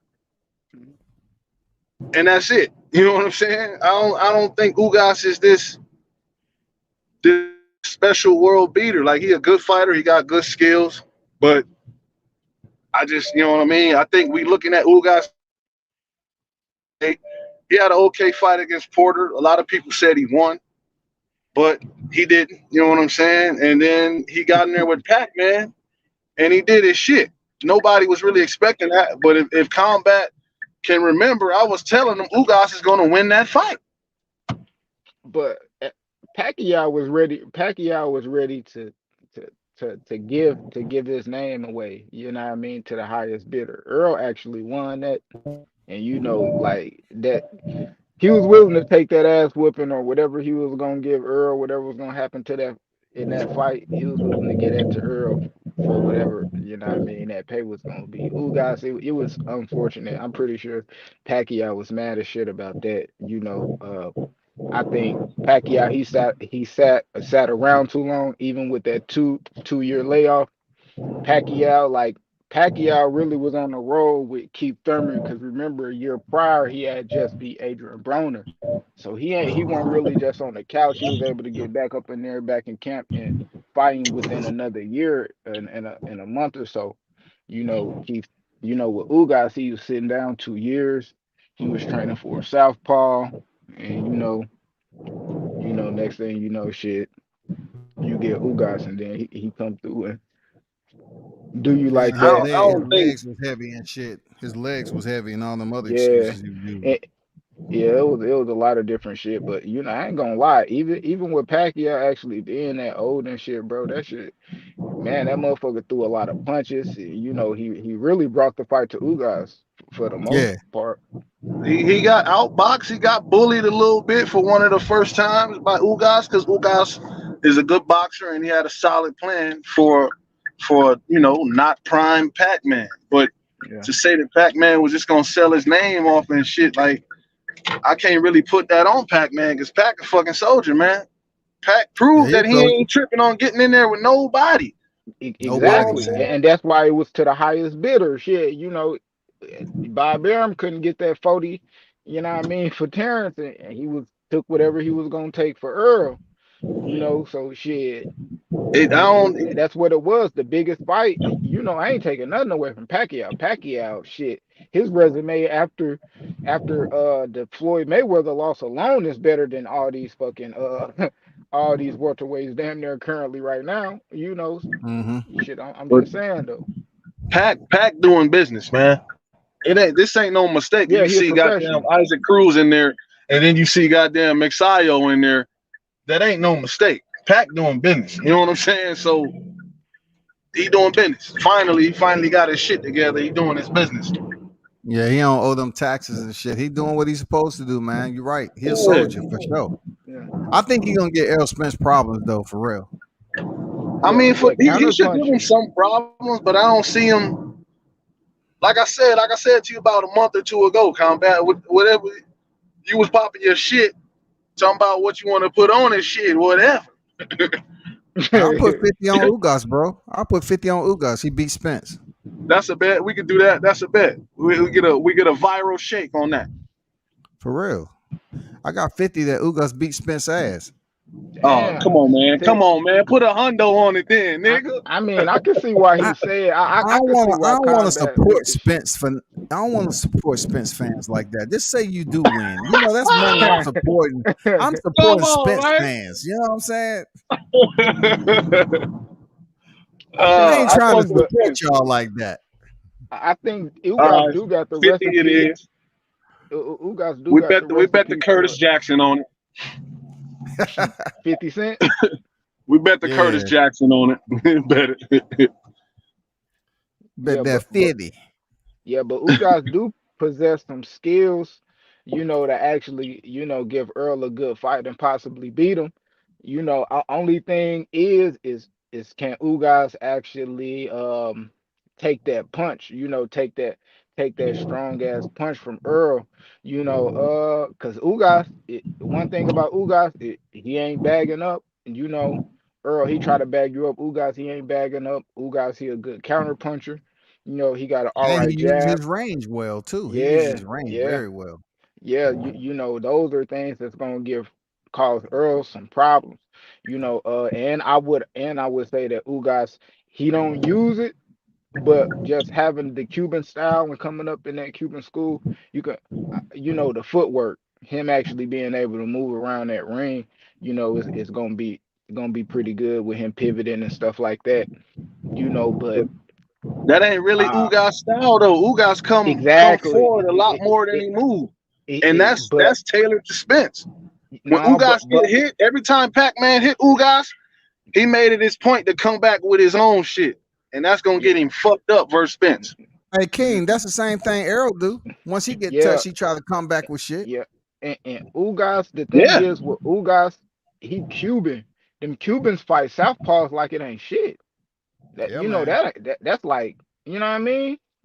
You gonna see five southpaws in a Cuban gym like it's nothing. Man, But that's Absolutely. I like agree saying with that. every nigga can dunk, man. I don't want to hear that shit. I want to hear that shit. Most of us can though, dog. Most of I'm us just saying, can y'all though. need credit to the Cubans. They come in with them skills, man. I can't shit on them, but Man, listen, Cuban, I know what he talking about. I know what you talking about. Cause you go down to Florida, man, you will find all them cats up in bruh, the gym, that's dog. nothing. Get you a southpaw sparring partner. Ugas get good sparring. He sparring Castaño and what I mean, Shakur Stevens. Shakur did him crazy. That's why anybody fighting Shakur, that boy, he next up. I like Shakur don't Shakur, lose. It's but if crazy, Valdez but is on that shit, Valdez got a chance, man. Valdez is gonna lose on that shit. he lost on that shit in his last fight versus fucking versus fucking Robson Conceição. Casayo, That yeah, dude beat, man, he Yeah, beat that dude 9-3. Valdez lost that shit real he fast. lost it, I ain't man. even gonna lie. I agree. I agree. I agree. And he was on that shit. So what you think Shakur gonna do to that? What you think? Like Yeah, what you Shakur, think your career gonna do to his ass? God damn. what? Listen, Telling listen, you, listen. that's meat. Tenderize Hey, that look, boy. look. I And like then go for Shakur. Chris Colbert, punk ass. Yeah, Listen, Chris they Colbert gonna gonna get get on that work Sherbert. too. Chris gonna get that Hey, work too. Shakur a bad motherfucker, right? No doubt about it. He probably pound for pound one of these days, right? But that shit he did to Jermel is that shit got people, everybody thinking that's what he is. That ain't what he is. I mean, he's that type of boxer. He got all them skills and he could pick you apart. But he ain't just no whoop your ass, stop you type of guy. You know what I'm saying? Uh, see, That's see, that's that's he's a boxer. So we got to mhm. understand that the same way we were looking at Jermel after he fucked up an old little ass Frampton, thinking that, oh shit, he might have a chance against Shakur. No, no, no, no. No. He don't. You know what I'm saying? So I think everybody's got Shakur a little slightly higher than what he really is. Like, you know what I'm saying? And I'm not shitting on Shakur. Like I said, I think he's pound for pound, but I'm not looking at Shakur to do everybody from this point forward like he did Jermel Herring. That's what I'm trying to say. You know what I'm saying? Nah, yeah, I ain't gonna lie. This is what I'm looking at. Because that shit Cause Valdez I've did been against seeing the Chilt secure was for impressive, man. yeah, Oh but yeah. this the thing. Oscar Valdez been doing that. Like I ain't just been watching Shakur or Valdez. Like you know, I really enjoy watching boxing, and I'm really into watching the sport and all that. So I've been seeing these guys for years. Like Valdez, he underrated in a lot of aspects that he don't get credit for. His defense, fighting on the back foot, and his inside fighting, you know, things like that. But Shakur, it's not just what he did to hearing, it's progression.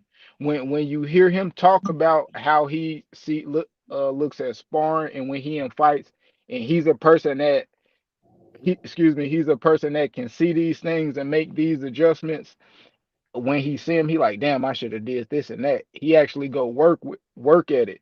So when you see him progressing in these fights, he actually is getting better. He's he taking things from last fights and instilling them. Every time you see him is getting better. Just like the fight with what's the name? Nakatilia. What was that guy name? Yeah, Nakathilia. Yeah, like that fight. Immediately after that fight, he told you the shit he felt like he should have did. Like he didn't take the chances that he was willing to take, and he did it with the Jamel. I'm willing to see him do it again. Like I'm not always sold on one performance, but what sells me on is progression in each performance. That's why it's this kind of the same with Virgil Ortiz. Virgil Ortiz, I'm not just crowning him as the king, but in each one of his performances, you see something he bring to the table. Like damn, in the Maurice Hooker fight, he ain't had no jab. He was letting the jab tear his ass up. But then when you see him in a green machine fight, he brought that. He did different punch variations with his combos, went to the body, and that jab looked good. You know, it's just a progression with each fight is what I'm looking at. And I ain't really sold off one performance. I'm looking at three or four, you know. So I think with Shakur, I'm looking at the sparring and everything, how we talk, you know, the charisma, you know, the confidence he got in himself and all of that.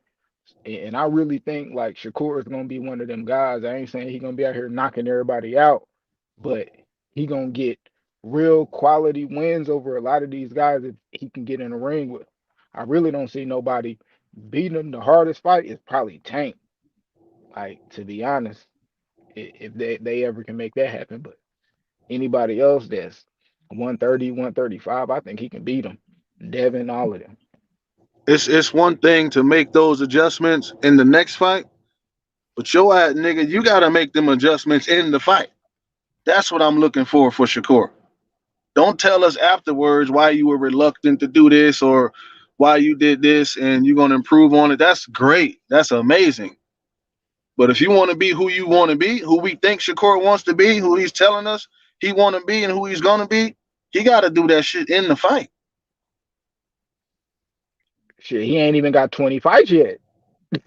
Like, Hey, look, these motherfuckers you know ain't what I these mean? motherfuckers ain't fighting 40 fights in their career though. Like, you know what I'm saying? T.O. got 16, 17 fights. You know what I'm saying? These niggas ain't really going like that no more. So shit, 20 fights is shit, that's damn near more than half your career. Motherfuckers ain't Hey, and fighting 40 fights. I think Shakur Stevenson still, he's growing into his grown man strength, in my Yeah, opinion. You know what I'm saying? So I call him the emperor. You know what I'm saying? he getting I don't know what stronger. the fuck goddamn Don't take Cambosis. don't take Georgie name. I don't know what the fuck Cambosis talking about, but then Shakur Stevens is the emperor right now. And I'm telling you, when he really get going, once he go in here and have this fight with Oscar Valdez, pick up this WBC, man, he say he wants to Pound for unify pound. 30, right? I'm hoping that he's able to do that or take a fight at 135 and kind of shake that shit up. Cause Cambozo, man, he's just up here doing dumb shit. He's just trying to sell his shit to the highest bidder. You know what I'm saying? He said he was gonna clear up everything. But anyway, that's another story. But I think Shakur Stevenson, man, he's one of the most talented right now. The young lions, Without a especially the doubt. changing guard, especially the changing of the guard. Because these old heads are on their way out, Get Arrow, him the fuck out of there. Crawford. I mean, you know, So, these cats are on their way. I'm talking about freaking Josh Taylor's gonna move up to 47. It's gonna be a lot of shifting and moving coming up, man. combat and y'all tell me this. Out of all the veterans, probably minus like Crawford and No Nito Donaire, who are the Hall of Famers? Who out of these guys gonna make the Hall of Fame? Well, right now, you know how it is for the Hall of Fame, man. It's all about who you know. I Man, mean, most of these motherfuckers be getting in, man. All these yeah, dudes are friends. look at Gotti. Look at Gotti and shit, man. Like, man, a lot of people getting in the Hall of Fame. And I remember I used to say, hey, so and so don't have no Hall of Fame career. Like I say, Spence don't have no Hall of Fame career. But up the line, he might get in. Right now, All he these ain't no dudes Hall are of Fame friends. career, dog. Danny Garcia's fringe. Porter, maybe not. You know what I'm saying? Spence, fringe. Still got more to do. You know what I'm saying? But Man, Spence got a lot more to do. He don't even got 10 defenses.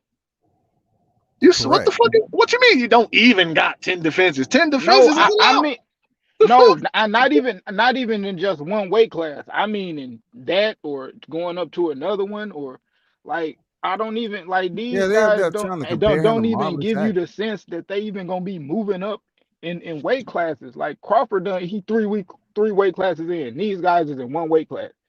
One weight Crawford's class. done his Overlapping. Solid shit. point. You know what I Ain't, mean? ain't no Like come denying on. him moving up, jumping up. But I 100% see Spence going to 154 at least. So the reason why I said 10 weight defenses, because 5 and 6 weight defenses ain't Hall of Fame. Like shit, if I say that, what? Like, come on, dog. That ain't that's nothing. I know he has a lot to do, man. Real talk. You can't just compare him to Marvelous Hagler, whoever made up that dumbass post, but he has a Huh? lot more to do, man. Yeah, somebody's Man, comparing we gotta freaking stop Errol comparing. Spence to Marvelous Hagler and fighting in one division and all this other shit. No, man, you need to do more for real. We gotta stop comparing all these dudes to them yesteryear dudes, man. Man, Uh, man, that shit, them dudes did man, in it's the only a 80s, them few. dudes were great. Yeah, I Yeah, agree. You know what yeah, I'm the shit saying? that they did, like, yeah, like It's you like the can't, one thing. I can't compare that. Hold up, Q. Let me get this off my chest one time, bro. My bad, Some brother. motherfucker in the chat, I think his name was like Bud is the best ever or some bullshit like that, right? Motherfucker gonna come in the chat and say Bud stops a prime Mayweather. And I'm like, cut the shit, man. Cut the shit. We gotta stop doing that. We don't know where Prime Mayweather is though. When you say Prime, I don't even use it. I just say Yeah, the competitive edge, because we don't know what the Prime Mayweather is really. Listen, yeah, 50-0, 5 divisions, Yeah, never been dropped, touched the canvas once because he broke his own goddamn hand. Stop well, it. Ain't twice, nobody stopping the man. twice That's King, all I'm twice. saying. Zab Judah Stopping dropped him? his ass, and the ref didn't call it. Yeah, Zabs have dropped him, but that ain't count. You know what I'm saying? Yeah, but that didn't count. Yeah, It didn't. It yeah, literally didn't count. Like, you know what I'm saying? They didn't call it a yeah, drop. I'm talking about the one he broke his hand and took a knee. You know what I'm saying? That shit is in the books. That shit Mm-hmm. counted. You know what I mean? But to say Crawford stops him, a 35-year-old Crawford stops him, yeah, I ain't hearing that shit. Stop the bullshit. Hey It's man, he okay was if you just like on this. Crawford. He was on esprit de corps, man. He was just ain't having a good time, man. Just Hey, because he that's knows cool. he's on the Bud Crawford channel. God damn it. That's cool, but yeah. nigga, just because you ain't got a bad bitch don't mean you can come in the party and grab my bitch ass. No, nigga. I don't give a fuck what's going on with you. You ain't gonna pull Yeah, that shit on me. but I ain't gonna lie, like see, like Bud, I ain't saying like who he a beat or none of that shit, but Bud has a throwback type of style fighter. He's a throwback type Mm-hmm. of fighter. All these guys, if people can say Bud, oh, but he ain't got the resume. Okay, any guy that you think didn't deserve to be in there with him, he got him the fuck out of there. Same Absolutely. thing Marvin Hagler did, and when he got in the ring with people that he was supposed to fight, he still did what he did. But like Bud got that style, inside, outside, switch hitter, chain. Like you look at his fights and see he beat up motherfuckers so many different ways. Every time you watch his fight, everybody at 47 got beat up a different way. Earl, everybody get beat up the same way. Earl is good at everything, great at nothing. The greatest thing about Earl, I'd probably say, is his fortitude and his heart. Him actually, what he did to Kell Brook, actually losing, damn near losing that fight, coming back, just having the fortitude, the heart, and the power to come there and just break this dude all the way up. That's what Earl got. Earl is great at nothing. He's good at everything. Very, very good at everything. But great at nothing. Bud, this See, when I man, say it, Bud I'm is hating. great at. When I say he ain't great at nothing, I'm hating. I just don't That's see what real he's facts. great at. I totally agree with what Q just said. Like, I don't see what he's great at. Like, what's this wave, man? What is this push, this protest, man? Like, don't rush your boy Arrow into an ass whooping. Let him take his time to get this ass whooping, man, because that's gonna be it for him before he move up to 154, and then he gonna have to deal with Bud at 54 too. Yeah, Who we're gonna gonna have whoop to. Spence though? Who gonna whoop him? Who gonna whoop him? Yeah. You I mean, already I know, don't man. think You at saw the 47, title. I don't think nobody beat him, but Bud. You saw the title, bro. You know You what know what I'm I'm saying? saying? Like You saw the it when you title, got man.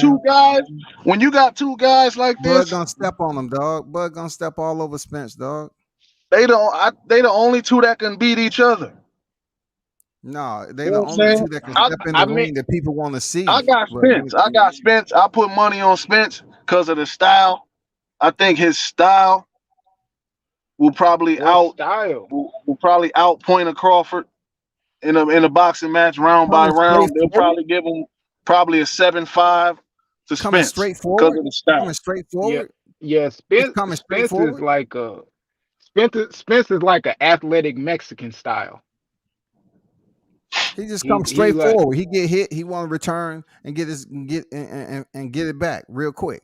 That's he what he fight. do. Yeah. He fight like But a if you hit me once, right? If a guy gets hit once and then he like, all right, fuck it, I'm about to hit you 3 times. At the end of that fight, he's gonna be unwanting the fight. That's what I'm saying. Like I'm not With saying he elite about to with come in and elite do some razzle competition. dazzle, outdo whatever. But I don't. I right now I don't see the style that Crawford, the shit he been doing to these niggas at welterweight. I don't think Man, people Sean are really Porter was looking at this shit. He's bullying bro. these welterweights. You know what I'm man. He saying? Who didn't is bully Crawford Sean is who Porter, bullying King. these niggas. I Ken, don't man, think he he's didn't gonna is? bully bully Sean Spence. Porter. He Bro, didn't Huh? bully Sean Porter. He was Crawford didn't pushing the get shit out of Sean. Man, Sean was Crawford spinning didn't him get like a top. Huh? Whenever they was getting close to the ropes, man, Sean, whenever he felt like would turn him and goddamn, commence landing his shots whenever at will, whenever he felt Combat. like it, man. Combat. You talking nah about and Spence. I'm talking about Crawford. Oh, okay. Crawford been bullying these dudes. He ain't really been Yeah. boxing these welterweights. So that's what I'm saying. I don't think he can bully Spence. nah he He been been Shit. bullying these nah motherfuckers. He came in and bullied Jeff Horn and been bullying ever since, man. Nah, But I Jeff ain't Horn gonna lie. Bud was didn't bigger even than get. Errol. Yeah, Bud didn't even Huh? get big till like Bud really didn't get acquainted to the weight till like Velasquez, and he still was kind of skinny. If you go look at him fighting Jeff Horn, he's skinny as shit. I'm not Benavidez, he's talking skinny about as his hell. size though. I know. He's stronger than these guys. It ain't his fault that he's stronger than these guys. But that's what I'm saying. I don't think he could pull that shit he been pulling on the rest of these welterweights with Spence. That's Nah, my he gonna do stance on it. You know what I'm saying? he gonna do it to Spence too He gonna because have to box I ain't gonna Spence. And if he bro, I don't ain't gonna box Spence, he gonna lose the fight. Spence ain't gonna outbox him. Listen, I'm telling you that I think Crawford is been bullying these dudes. And you telling me that Spence ain't gonna outbox him. So if Crawford go in trying to bully Spence like he been bullying the rest of these niggas, he gonna lose. He ain't. I disagree. I have to disagree with you on Yeah, that, bro. yeah. I That's ain't gonna fair. lie. I Yeah, have to it's kind disagree of with you on that. And goddamn it, I hope that fight is scheduled near the end of the year because I'm gonna enjoy spending your money near Christmas there, Mitch. yeah. It's gonna be different because I ain't gonna lie. Like Crawford, I don't see what y'all see he in Spence like that, man. He ain't yeah versatile like I don't see any he variety ain't in his he skill not set. yeah.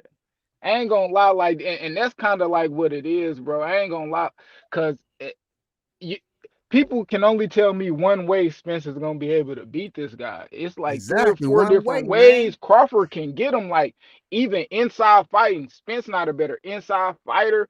Like when you see what he did to Sean Porter, like that. That's why if you really gotta be looking at it like actually from a boxer, if you been in the ring and shit like that, like how he controlling this dude in the inside, letting that shit off. Like the sixth round, it was straight domination from six to when he got stopped.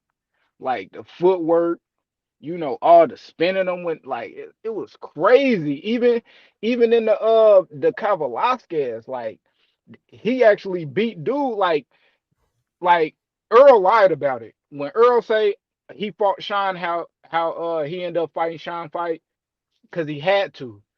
Now, when you look at Terrence Crawford, him fighting Velasquez, he wanted to fight like that. I'm gonna show you Mm-hmm. Mexican style and beat your ass like that.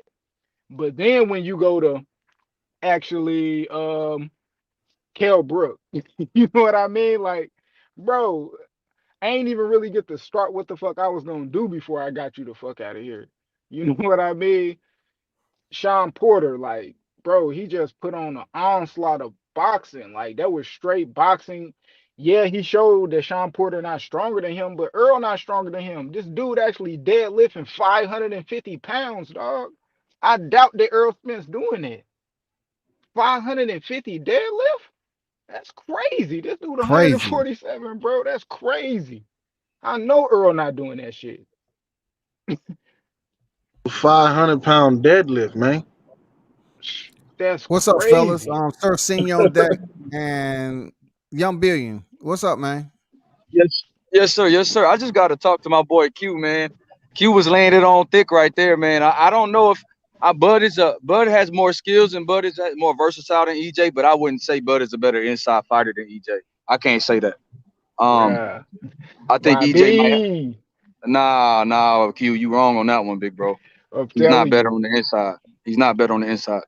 Errol Spence broke Kell Brook down to the inside. I mean, he started mauling him. It's not the same. Bud was Kell Brook landing can't fight on the clean, inside. beautiful shots when he knocked out Cal Velasquez, but it wasn't an inside fight, and he got hurt and got dropped by Cal Velasquez that way too. See, EJ ain't never been on the ground. It's tough to say, bro. It's tough to say. To say he's a better inside fighter, nah, because EJ's a better body puncher than Bud too.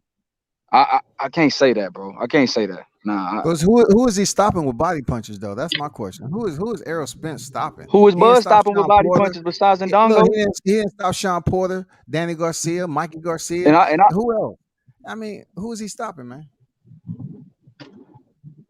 Spence beat Yeah, the but he shit out of mauled him Danny though. though. He didn't fight. He didn't fight. He didn't fight Eddie on the inside. He Bud, didn't fight. Bud will do Danny dirty. Y'all know he'll stop all of He these didn't fight guys them dudes on for the real. inside. But if you look at the fights that he fought, He fought Sean Porter on the inside in range. He said what? barely You said what? won that fight. He barely won that fight. Like people keep talking all this extra stuff about EJ. And EJ, I mean, I like EJ. I ain't even gonna hold you. I like EJ. But when you compare Mhm. EJ to Bud, Sir Senior, just come like on here lying. He don't like no fucking EJ, man. Yeah, I was what are about you to say talking that. about? Sir Senior, hey, Sir Senior, my boy, but I was like, come on, Sir Senior, you don't Sir like no Senior on EJ, that dog. I bullshit this do like morning. EJ. I do like EJ, but not Hell compared to no, Bud. dog. That's like Hell saying, look, no. that's like saying, okay, well, you know what I'm Oh saying? I like shit. waffles. I like waffles, but not compared to pancakes. You know what I'm saying? Nigga, I like Yeah, French toast, nigga. I don't know. My thing is Bud is a better fighter than EJ. I'm not disputing that. I'm not disputing Bud is better. I pick Bud to beat EJ, but like there's things that EJ does do better than Bud though. I will say Yeah, that. but you got to also remember that was old EJ. That's Right. not EJ who's here now. The Like new old EJ Keith Thurman, worse. I like He done old hurt Keith Thurman. EJ. You see what I'm saying? Like I like old Keith Thurman. I don't know who Keith Right. Thurman is now. I don't know if he run time, one time, sometime, no time, anytime, no time. I don't know what time he on. Thurman Right. is who he showed us he is, and he's a okay welterweight right now. That's what he is. But you know what? If EJ wasn't good, we wouldn't want to. If EJ wasn't that guy, we wouldn't want to see him versus Bud. We wouldn't be clamoring for that fight. We wouldn't have been clamoring for that fight as a whole, as a boxing community. You know, boxing community all been wanting to see the fight at the welterweight division was EJ versus Bud, and it still is. But You know, compare the Sean Porter fights because those are the yeah, fights where I it don't was like I don't supposed like to. comparing triangle theories because it's different. It's different styles. You know what I'm saying? It's different styles. Styles make fights. EJ and Bud got different styles. So to say that it's hard to compare. It's hard to compare fighters for you got to see them two in the ring. And when them two are in the ring, is a different story. But until then, I don't know because you could do that with a whole bunch of fighters that fought common opponents. You know, and that doesn't necessarily determine the outcome. Do I think Bud's gonna win? Yeah, but that doesn't determine the outcome. I don't know. But I look at the mentality though of soon as Bud was like, "Yo, I'm up," and he was like, "Nah, they saying you down." Bud went out there and stopped him. Like he been waiting to do that all day. He just didn't want to embarrass his friend. Like I said he would. He right? retired him. Like I said he would. Yeah. He did the I same thing to he walked through Brooke the same way.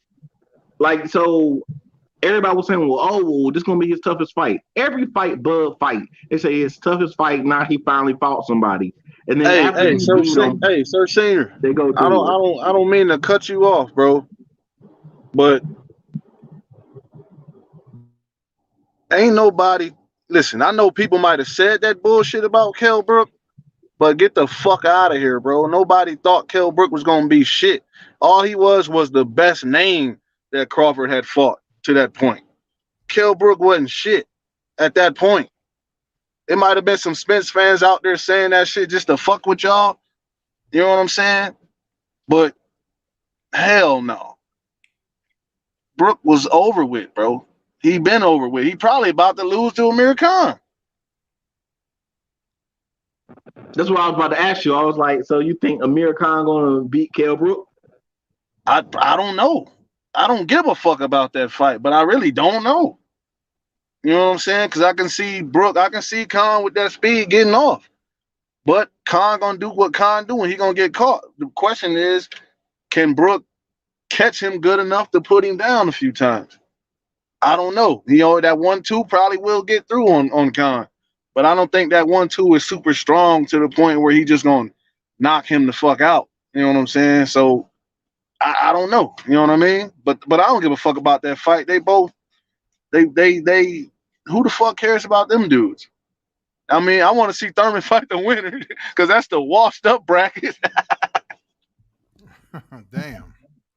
And I like Thurman, man, but he been disappointing me. So I just pick at him sometimes. But that like I was So let me talking to ask you this: Combat in the chat. what's the difference in? Hold on. I was talking to Combat in the chat, and I'm looking like Thurman is a pay-per-view fighter, and he need a name to fight. He not really gonna fight none of these young dudes because you know that's a real serious ass whooping. So he probably would have to fight the winner of Khan and Brook. But go ahead, So I'm sir. asking you this: what's the difference in how long EJ's fought and how long Thurman's fought? What's the difference in Thurman's injuries and then excuses, and then EJ's injuries and then excuses? I don't see excuses for EJ. I just see a car accident and then a detached retina or a torn retina. I don't see excuses. I'm saying I don't, so I can't really compare that bullshit that you kicking. You know what I'm saying? So But as far as Thurman's inactivity, Thurman's been out. Thurman's probably been out a little longer. I mean, you're talking about a one time span. Thurman was at what 930 some days. I don't think EJ has been out quite that long. But why nobody made him vacate one of those belts like they was after Thurman's? Because I just told you Thurman was out a little longer, and Thurman was injured with no really comeback time. You know what I'm saying? And they didn't. I mean, you know, maybe EJ was injured with self-inflicted injuries. Huh? How do you get beat up in sparring and then all of a sudden everybody got to wait on you because you got beat up in sparring? How do you choose to go out drinking and driving and, you know what I'm saying, play face off with the concrete, and then all of a sudden now everybody got to wait on you? Those are self-inflicted injuries. The same as Thurman. But Thurman did it in the ring. EJ did them outside the ring. Respectfully. Man, you could kick all that staring in the pavement shit all you want, but ain't nobody stripped Thurman. Thurman said he gave up the belt, and that other belt, they never stripped him. So what the fuck you talking about? If they didn't strip him, why you want them to strip Spence? What the fuck are you talking about? You motherfucker, you Bud fans just be trying to jump on anything, man. God damn. Yeah. Calm down. I know it hurt. I know it hurt. When you start hearing the facts, for damn near 2 years. Yeah, bro. What are you like? I'm saying, I know it hurt that you realizing that EJ ain't been in the ring almost the same amount of time. I understand, and it's a self-inflicted injury outside of the ring, just like Thurman. But y'all pee and crap and threw up and everything you could on Thurman, but everybody got all these excuses for EJ. There's no excuses. He got hurt. I mean, what are you talking about? There's no excuses. He got a car accident, and then the retina was messed up. That's what happened, bro. What are you talking about? Nobody stripped Thurman. Nobody stripped Spence. What the fuck are you talking about, Sir Senior? I'm saying, why is there not pressure to strip him? There was pressure to strip Thurman. That's why he gave the belt up. Let's not try to Thanos snap this and change reality.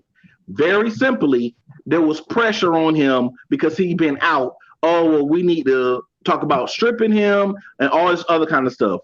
Don't act like you wasn't there or you can't even go back and watch a simple video.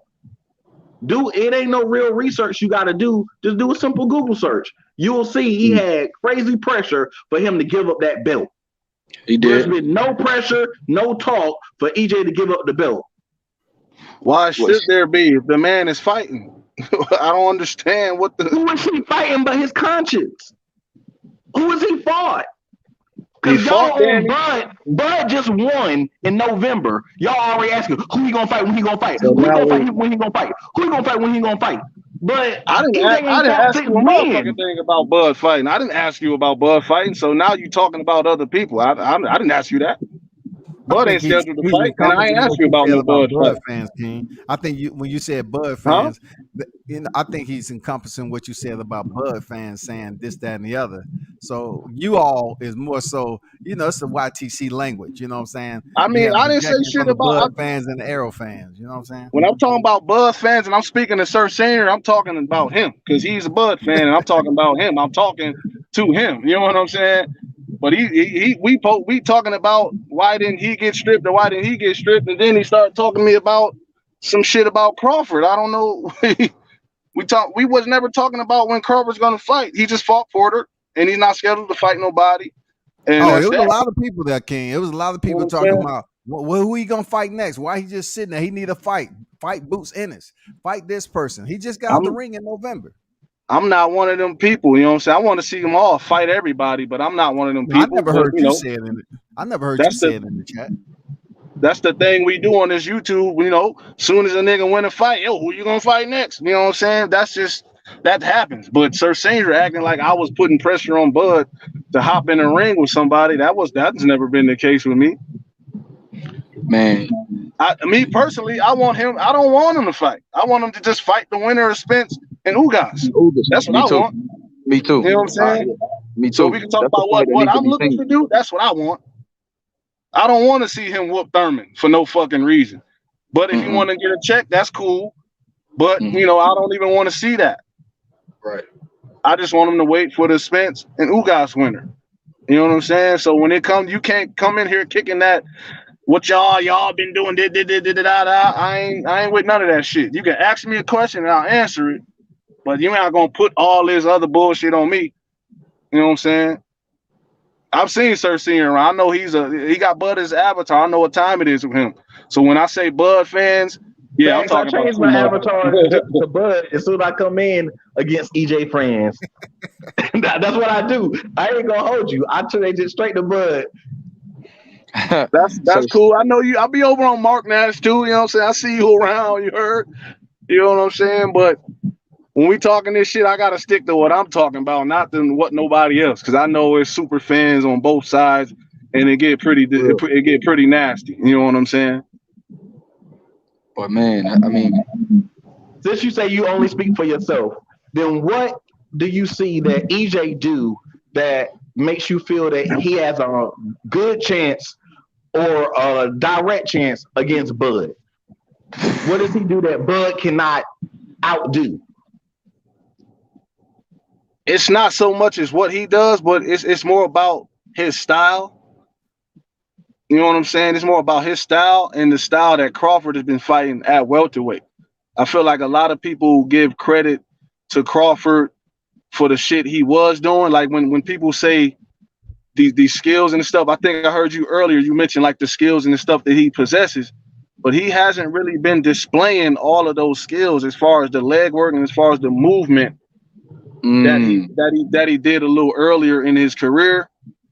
You know what I'm saying? I feel like I don't know if you were listening, but I was saying that he's been bullying these welterweights. And I think if he tries to bully Spence, he'll probably lose the fight. So that's where I'm coming at with it.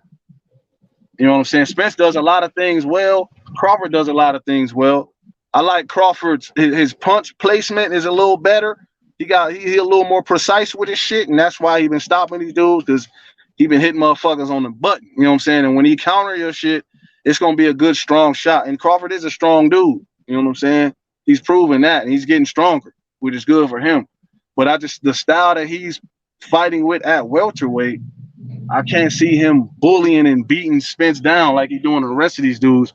So I would take Spence in that fight because Crawford hasn't been showing me that Victor Posto type moving he was doing in and out. You know what I'm saying? He been more so, he been boxing, and then when he feel like it, he just start bullying these motherfuckers at welterweight. That's what he's been doing, and I don't think he can do that to Spence. or he starts off boxing in a right-handed stance, and when things start, you know what I'm saying, when he start wanting to pick you apart, he'll go to southpaw. Exactly. Yeah. You know what I'm saying? And so that's where I'm coming at with it, Sir Senior. I hope I answered your question, my brother. Yeah, I feel you on that. I respect that answer. Respect that. So what do you think that? Well, how do you? Let me ask Sir Senior. Sir Senior, how do you see the outcome of this fight? Do you think Bud has no chance? I mean, not Bud, but EJ. Do you think EJ has no chance in this fight? What percentage would you give EJ for a possibility of beating Bud? I give him maybe. Yeah, you want to go first? Let him go first. But I know I ain't gonna change. Let me ask the panel. Yeah. I just want to know everybody's opinion. Arrow has 0%. That's mine. Okay. Got him. Okay. Who else? Hey, that's what you're dealing with over here, man. These motherfuckers, man. Yeah, I mean, I give him a little more than I'll give 0%. like I would say he got like a 10-15% chance. Wow. That shit low. I mean, I A got him 10, like 15%. 45, Just being 40. honest, Like reason why I'm saying this is because the stuff that in his toughest fights that Errol like he has as his go to is his Mm-hmm. strength. He has a lot of strength and he's able to maneuver his strength and literally he bullies the people he's in the ring with. He Mm-hmm. can't bully Crawford. And like Crawford said, I really agree with what Crawford said. EJ should have got him early when he first got up to 147. I had that fight way closer then. But now, how if you just see how he moves and he just shoulder shrugs when they're clinched. If you go back and watch the fight, all his fights, he'll shoulder shrug these dudes up off of him. He'll literally push them back like he did Porter. He pushed Porter around like it was ridiculous when you see him just pushing Porter back. Porter came in on him and he started throwing his punches a good flurry. Bud just catch him, and then push him back. Man, the strength that he has now, he EJ messed up. All his best tools and his ways of domineering a fight, changing the guy's mentality, all that kind of stuff, those things won't work now. He had a way better chance earlier on. I still had Bud winning, but it was by no way as far apart as now. Yeah, yeah, And yeah. you know his eye is his eye. Even if it's healed, the simple fact that when you get rocked in a place that you know was hurt before, it don't really have to physically hurt you. That mental hurt, when you're like, Psychological. oh, I don't know if I can get it. Those couple of seconds of him making sure he all right, Bud is going to finish him. Bud is a great finisher. So that's why I have it so far apart now. It was way closer. I had Bud winning, but it was way closer before. Now Okay. I don't see it. I respect it. I respect it. Um, yeah, what you were saying, Q? Yeah, shit. I'll say, man, I got it like a 45-40 type fight. I mean, when he fight Ugas, I'd probably be able to assess it a little bit more. But right now, I just got, man, but he just able to do a lot of different things. Crawford, Spence, I think. I think it's some things like that I actually see in them that I guess a lot of people really don't see. It's a lot of things you can see in them with the Danny fight, shit, the Sean Porter fight. That shit was actually a split decision, with a knockdown. So if we actually, man, yeah, bro, I ain't gonna lie, bro. Crawford probably gonna clean he gonna make this shit look easy. A lot of people gonna be mad. A lot of people gonna be mad about that, depending on how we lose. But I got to like 60-40, 60-40 Crawford. Hey, I'm not trolling when I say 0%. I'm just saying, from seeing Crawford spar and just analyzing his fights, I just believe he's the overall better fighter when it comes down to not just the boxing IQ, but when you get knee deep into the fight, like you get into the heart of the fight. Let's just say it's in the sixth or seventh round. He always changes levels, man. He find a way to get dudes out of there. I don't think Spence will be able to handle that. I don't think Spence is 100% after his accident, and you calibrate all that into the ring with the two best welterweights. It's a reason why Terrence Crawford is higher on the pound for pound list. He did more in his career. He's a stronger fighter in between the two. Terrence Crawford is a stronger fighter between him and EJ, in my opinion. You know what I'm saying? It's just so many areas that Crawford is better than when it comes to Errol Spence. That's what I mean by that. I don't see Errol Spence beating Bud Crawford right now at all.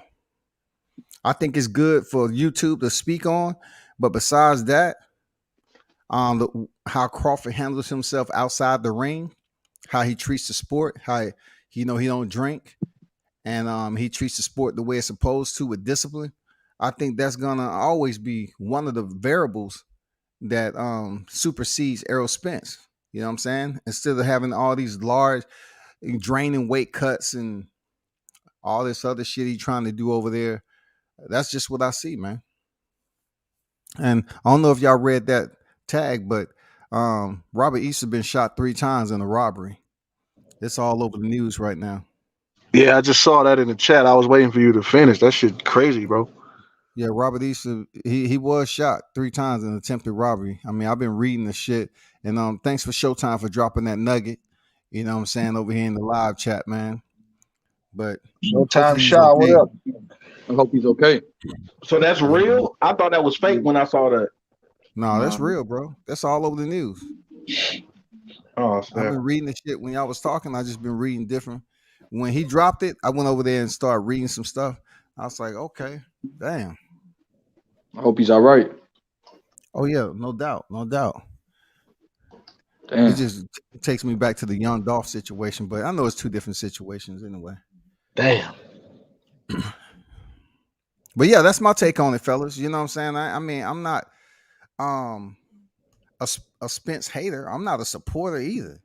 You know what I'm saying? I'm nothing when it comes to Errol Spence, for real. I'm nothing. Said I'm nothing when it comes. I have nothing. I have nothing. You know what I'm saying? I give my analogy, but he ain't whooping no name Terrence Crawford, man.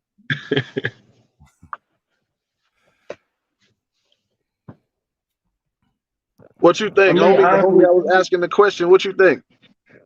I think it's like Q. I got it real close. I got about 60, 40, 55. I got it that I'm gonna do it like this. I got it like Errol Spence split. I got it 60-40 Bud way. Cause he the A side in this fight to me. But so that's how I have it, to be honest with you. I just think Bud is a little bit I think Bud is a lot more like you said, versatile. You know, him being able to switch from orthodox to southpaw. He has really good feet when he is, you know, put in a situation where he has to use them. The angles, the ability to counter punch, the ability to adjust. I think Bud has all of those things, and then not to mention what you already said, the physical strength he has. In the clinch, he's never been bullied. Nobody's ever imposed their will on Bud Crawford in any fight I've seen. So that's something, and I've seen Bud beat people in way more. I've seen him use way more tools to win fights in a bunch of different style matchups from 135 to 247. So if you had to favor somebody with Errol Spence's injuries and inactivity too, you would have to favor Bud right now. That's why I got it 60-40. Let me ask you this: how do you preface the A side, B side? I heard you say you believe that Terrence Crawford is the A side. So how do you preface that? I was mocking Errol Spence, saying that Bud is the 60-40 if I had to choose a percentage as far as who I would favor to win the fight. But as far as A side and B side, I don't really care about the financials, and I don't understand why everybody wants to be an internet promoter and an internet manager and a YouTube manager. I think Bud and Spence should shut up and call it 50-50 down the middle and make the fight. Simple as that. Simple as that. I think it should be 50-50 and they fight. I feel like Bud is pound for pound. That counts for something. And you get what I'm saying? Like to dismiss Bud's accomplishments in 3 different divisions. It's ridiculous. And that's all I'm saying. That's all I'm saying. They act like Bud's career started at welterweight. They like, oh well, EJ done more at welterweight, and he's but his whole career was there. I mean, of course he's done more, but if you look at totality, Bud's been lineal, been undisputed. I mean, does that not count for something? He's gonna. I mean, I don't understand it. I don't get it. So yeah, for me, I think they should just do 50-50, call it a day. So stop the. I mean, I think the people that are on Team EJ need to chill out with that bullshit and respect Bud, and what he's done in the sport, and call it down the middle and keep it moving. What about I the rest honestly of y'all? think the reason why they do a bunch of the money talk is because that's all they have left. It's like the lame dude in the club. He don't know how to talk to women. He dressed like trash. All he knows is he got a pocket full of money. He gonna throw it up in the air. And that's all EJ has when you're talking against Bud. Now you talk him against somebody else, a lower class fighter, a less accomplished person. Yeah, okay, EJ stands out. But when you're talking him against Bud, it's like it's apples and oranges. Yeah, they both fruit, but come on, man. When it comes to the business side of it, I just think, business is business. It's not dismissing everything that Crawford has done by saying that Spence is the A side. You know what I'm saying? That's that's just business. That's just how this shit is. Somebody gonna be an A side, somebody gonna be a B side, and if you got whatever numbers or whatever bullet points you want to allude to that makes you the A side, and if you got your shit got more credit than the guy you fighting, then you the A side. Like I don't really look too much into it. I hate that it's always such a talk for that type of shit. Cause honestly, we unless you really involved in this shit, you don't really got the facts about it.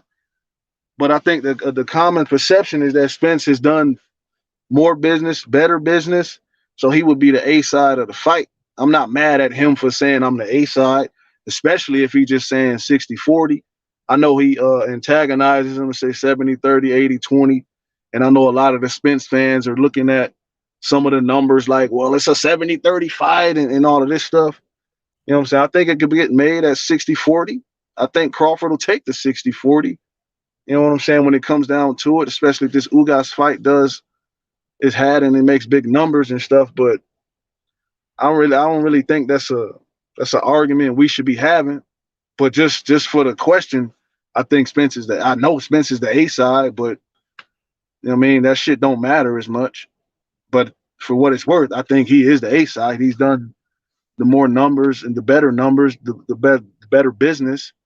But then you got Crawford fans saying, well, we don't know if those numbers are real and this and that. And well, if that's the case, we don't know what numbers are real. But we know the numbers, his fake numbers, if we're gonna call them fake, are higher than Crawford's fake numbers. You know what I'm saying? And that's just how I look at it. The debate king when it comes to Crawford is really not him, Bud supporters using numbers as a debate against Errol Spence. You know what I'm saying? That's not the topic. That's not what we're saying when we are debating Terrence Crawford for Spence. We just saying pretty much he's a better fighter and he'll beat Spence. But when it comes to Errol Spence fans, they always bring in San Antonio. They bring in AT&T Stadium. They bring in numbers. You know what I'm saying? That's where that comes from. Not so much on this side of the spectrum. No, it's an arguing point that a lot of Spence fans will stick to because they feel like that's that y'all play spades in here. That's that big joker. You know what I'm saying? That's that goddamn deuce of diamonds or whatever you want to call it. You know what I'm saying? Because they look at it as like, okay, this is what's been reported. You know what I'm saying? So that's just a way to pull that card out. You know what I'm saying? To win that part of the argument. You know what I mean? But I don't feel like either has anything to do with either. And honestly speaking, I just think Spence is the A side. Also think Spence will win the fight, but that don't mean that I think Crawford ain't got no skills and Crawford ain't shit. I think it's a real close fight. I just got Spence winning. So people got to understand when you say, oh, well, I got it 60-40, that's a 7-5 fight. You know what I'm saying? Mm-hmm. So if one judge says it's 7-5 this way, anytime any fighter wins a fight 7-5, and it's a legit 7-5, and people claim robbery, I'm like, it can't be. It's 7-5. That's really an either way fight. So you can't say that's a robbery. You got people out there saying, on another topic, you got people saying Gary Russell Jr. got robbed, and I'm like, I thought the nigga lost the fight. You know what I'm saying? Because, I mean, how could he win it? You know what I'm saying? He just had one hand. It's a credit to him for getting a 7-5, or people thinking he won, but 7-5s are, that's a close fight. You got Danny and Porter. That was a close fight.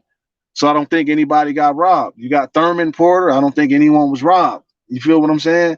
So if you say you got this Spence fight, a 60-40, and you a Crawford fan, that's damn near a 50-50 fight. You dig? So, but as far as the money goes, like, that's just an arguing point that they like to stick to.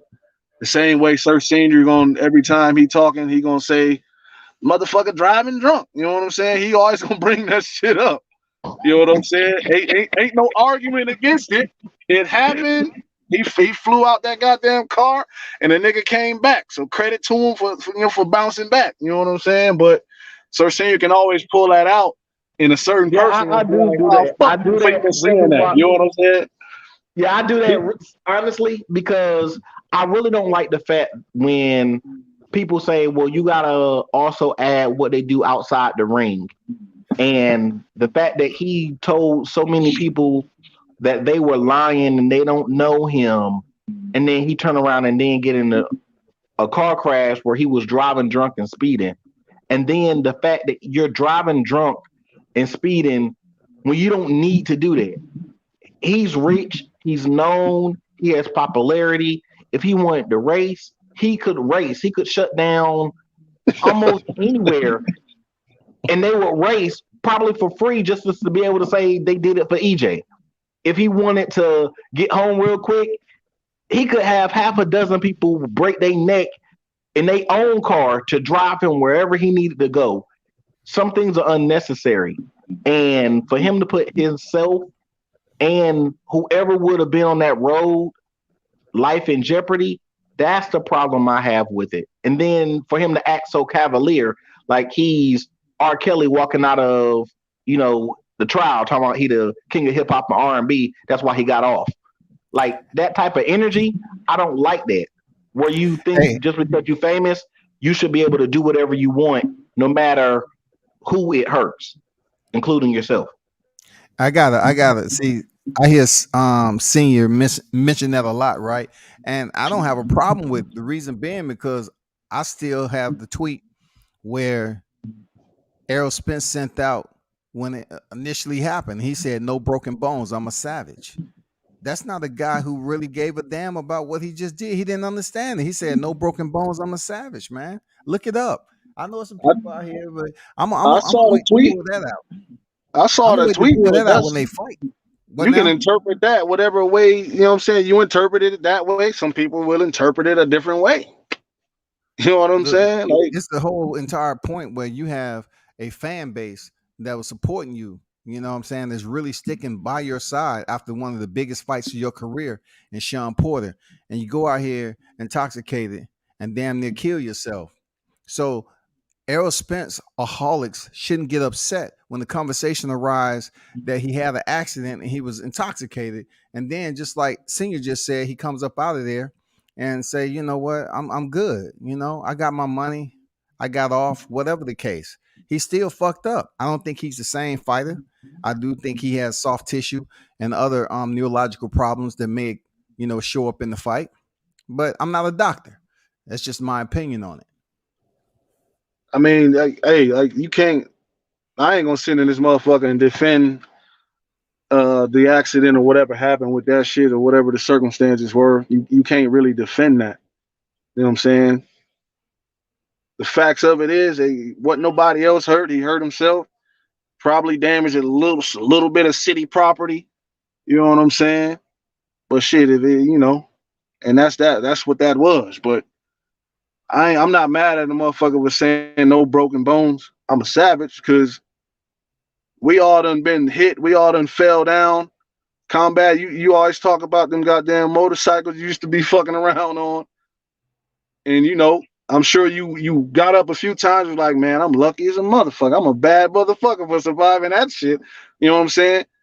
But the fact is, it's like a lot of people on this shit, and I'm not necessarily saying y'all are Bud fans. I mean, some of it applies, but I'm not necessarily saying y'all. But you see motherfuckers on here like, oh, he's a drunk, and he's a lush, and all of this whole other shit. And it's like, I don't know about y'all, but I've been drunk before. You know what I'm saying? I'm sure everybody on here has probably taken a drink before. You know what I'm saying? But that shit don't make me no drunk. You dig? I get what you're saying, but a cat that was in Mayweather's camp was initially the one who brought it up, and they tried to come up, on him and give him backlash until they started seeing it play out in the media. The infamous time where it was Adrian Broner, Gervonta Davis, Errol Spence at a PBC card. And Errol's up there fucked up, and he talking about I started boxing in 2015. Man, come on, man. Come on, dog. Why? When Adrian Broner is sober in front of you and Gervonta, man, come on. That shit was funny, but he just had his numbers off. It was a quick fix, but he had his numbers off, man. He had his alcohol level wrong too, goddamn it. You know what I'm saying? all of that is fair, but I'm just looking at it like Well, that's what about cool. this? What about they calling You know what I'm Bud saying? all types of gay stuff, but you never seen Bud hugged up trying to kiss Bro, no dude? I don't care about that shit. You know what I'm saying? Like that's I'm just you can saying, be like sensitive that's about why that I say shit, what but I I say. you know. It's because like they all got all these gay names for Bud, but he's not hugged up trying to kiss no dude. Every time you see Earl, he got a bottle or he got a boy under his arm. Look, there you You, go. you Look, act like look, look, you act look. like he act like he a Catholic priest without the preaching. You feel me? And once Nah, again, nigga, I don't feel you, nigga. I don't feel you, nigga.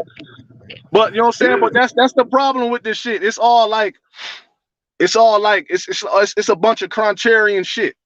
Like, you know what I'm saying? If a nigga say something good about Spence, then you gotta say something bad about Spence. Or if you say something bad about Crawford, I gotta get something bad about Spence. Like, you know what I'm saying? Like, that shit is punk ass shit to me. Like, you know what I'm saying? but So Mitch, he has a point though. When it Be a comes to fan of Crawford, both of them. they do always make goddamn, demasculize derogatory comments down, homosexual type shit. It's always a but dick here, dick there. I was like, where does it come from? Where does this type of behavior come from on YouTube? Where I that, you know that's that you can't niggas just criticize another grown man who's boxing for what you're mad at. Like if you don't think he boxes better than your favorite fighter, then speak it on boxing. Don't bring in all this other gay shit, this homophobic type stuff.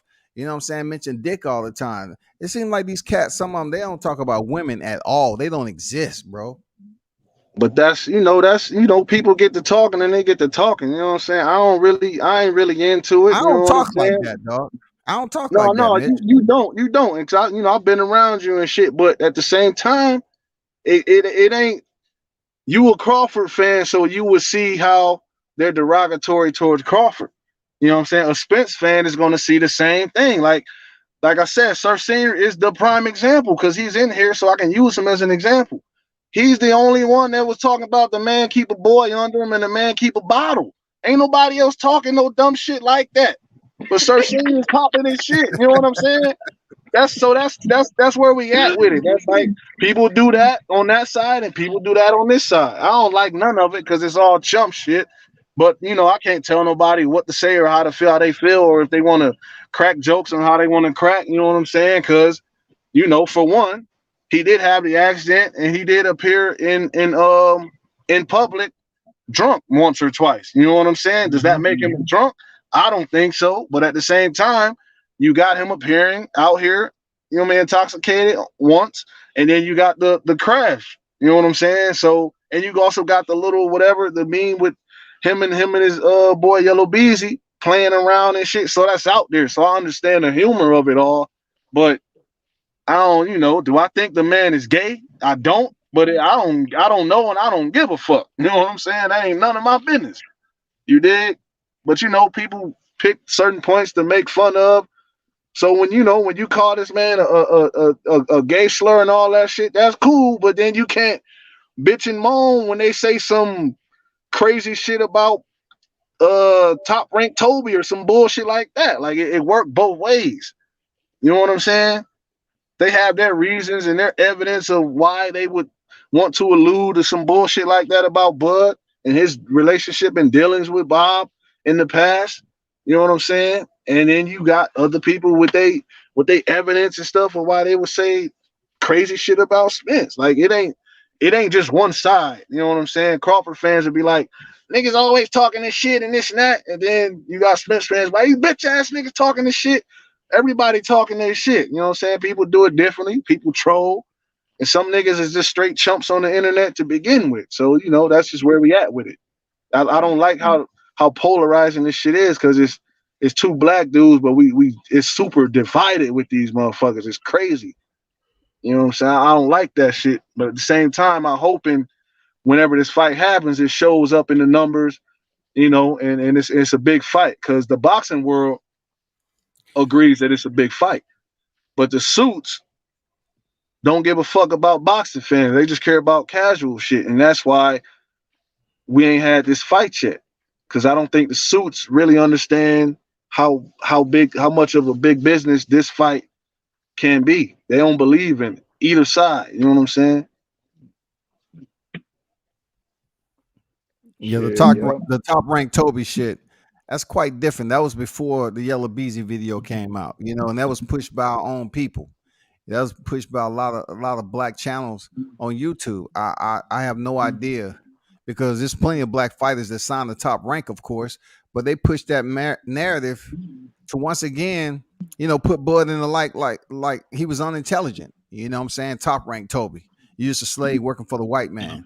I mean, it's so many narratives that's been pushed about Yeah, Bud. You know, and that's I think they have a phobia with these dark skinned fighters. I don't know, man. Like Deontay Wilder and Bud, they done caught the most heat in this era, man. You can't. I mean, you can't really point it to the dark skin, light skin shit either, because the Deontay Wilder fans are Spence fans too. So it ain't about that. It's just for whatever reason they don't fuck with Bud. You know what I'm But saying? And I know. they ain't in the same weight division though. Put Bud, shit. Shit, the difference Errol between Spence and Deontay Wilder in the same weight division, and they'll be treating damn Deontay Wilder just like they treating Bud. I shit don't think so. the I don't difference think so. the difference between Deontay Wilder and what they say about Bud is they don't say that stuff like that about Deontay Wilder because Deontay Wilder gave them interviews.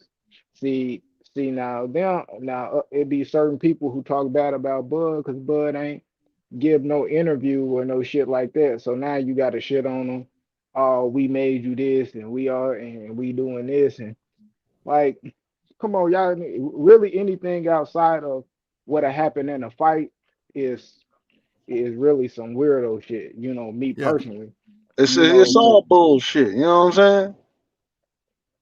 you know what I mean. But all the back and forth name calling for a whole nother guy.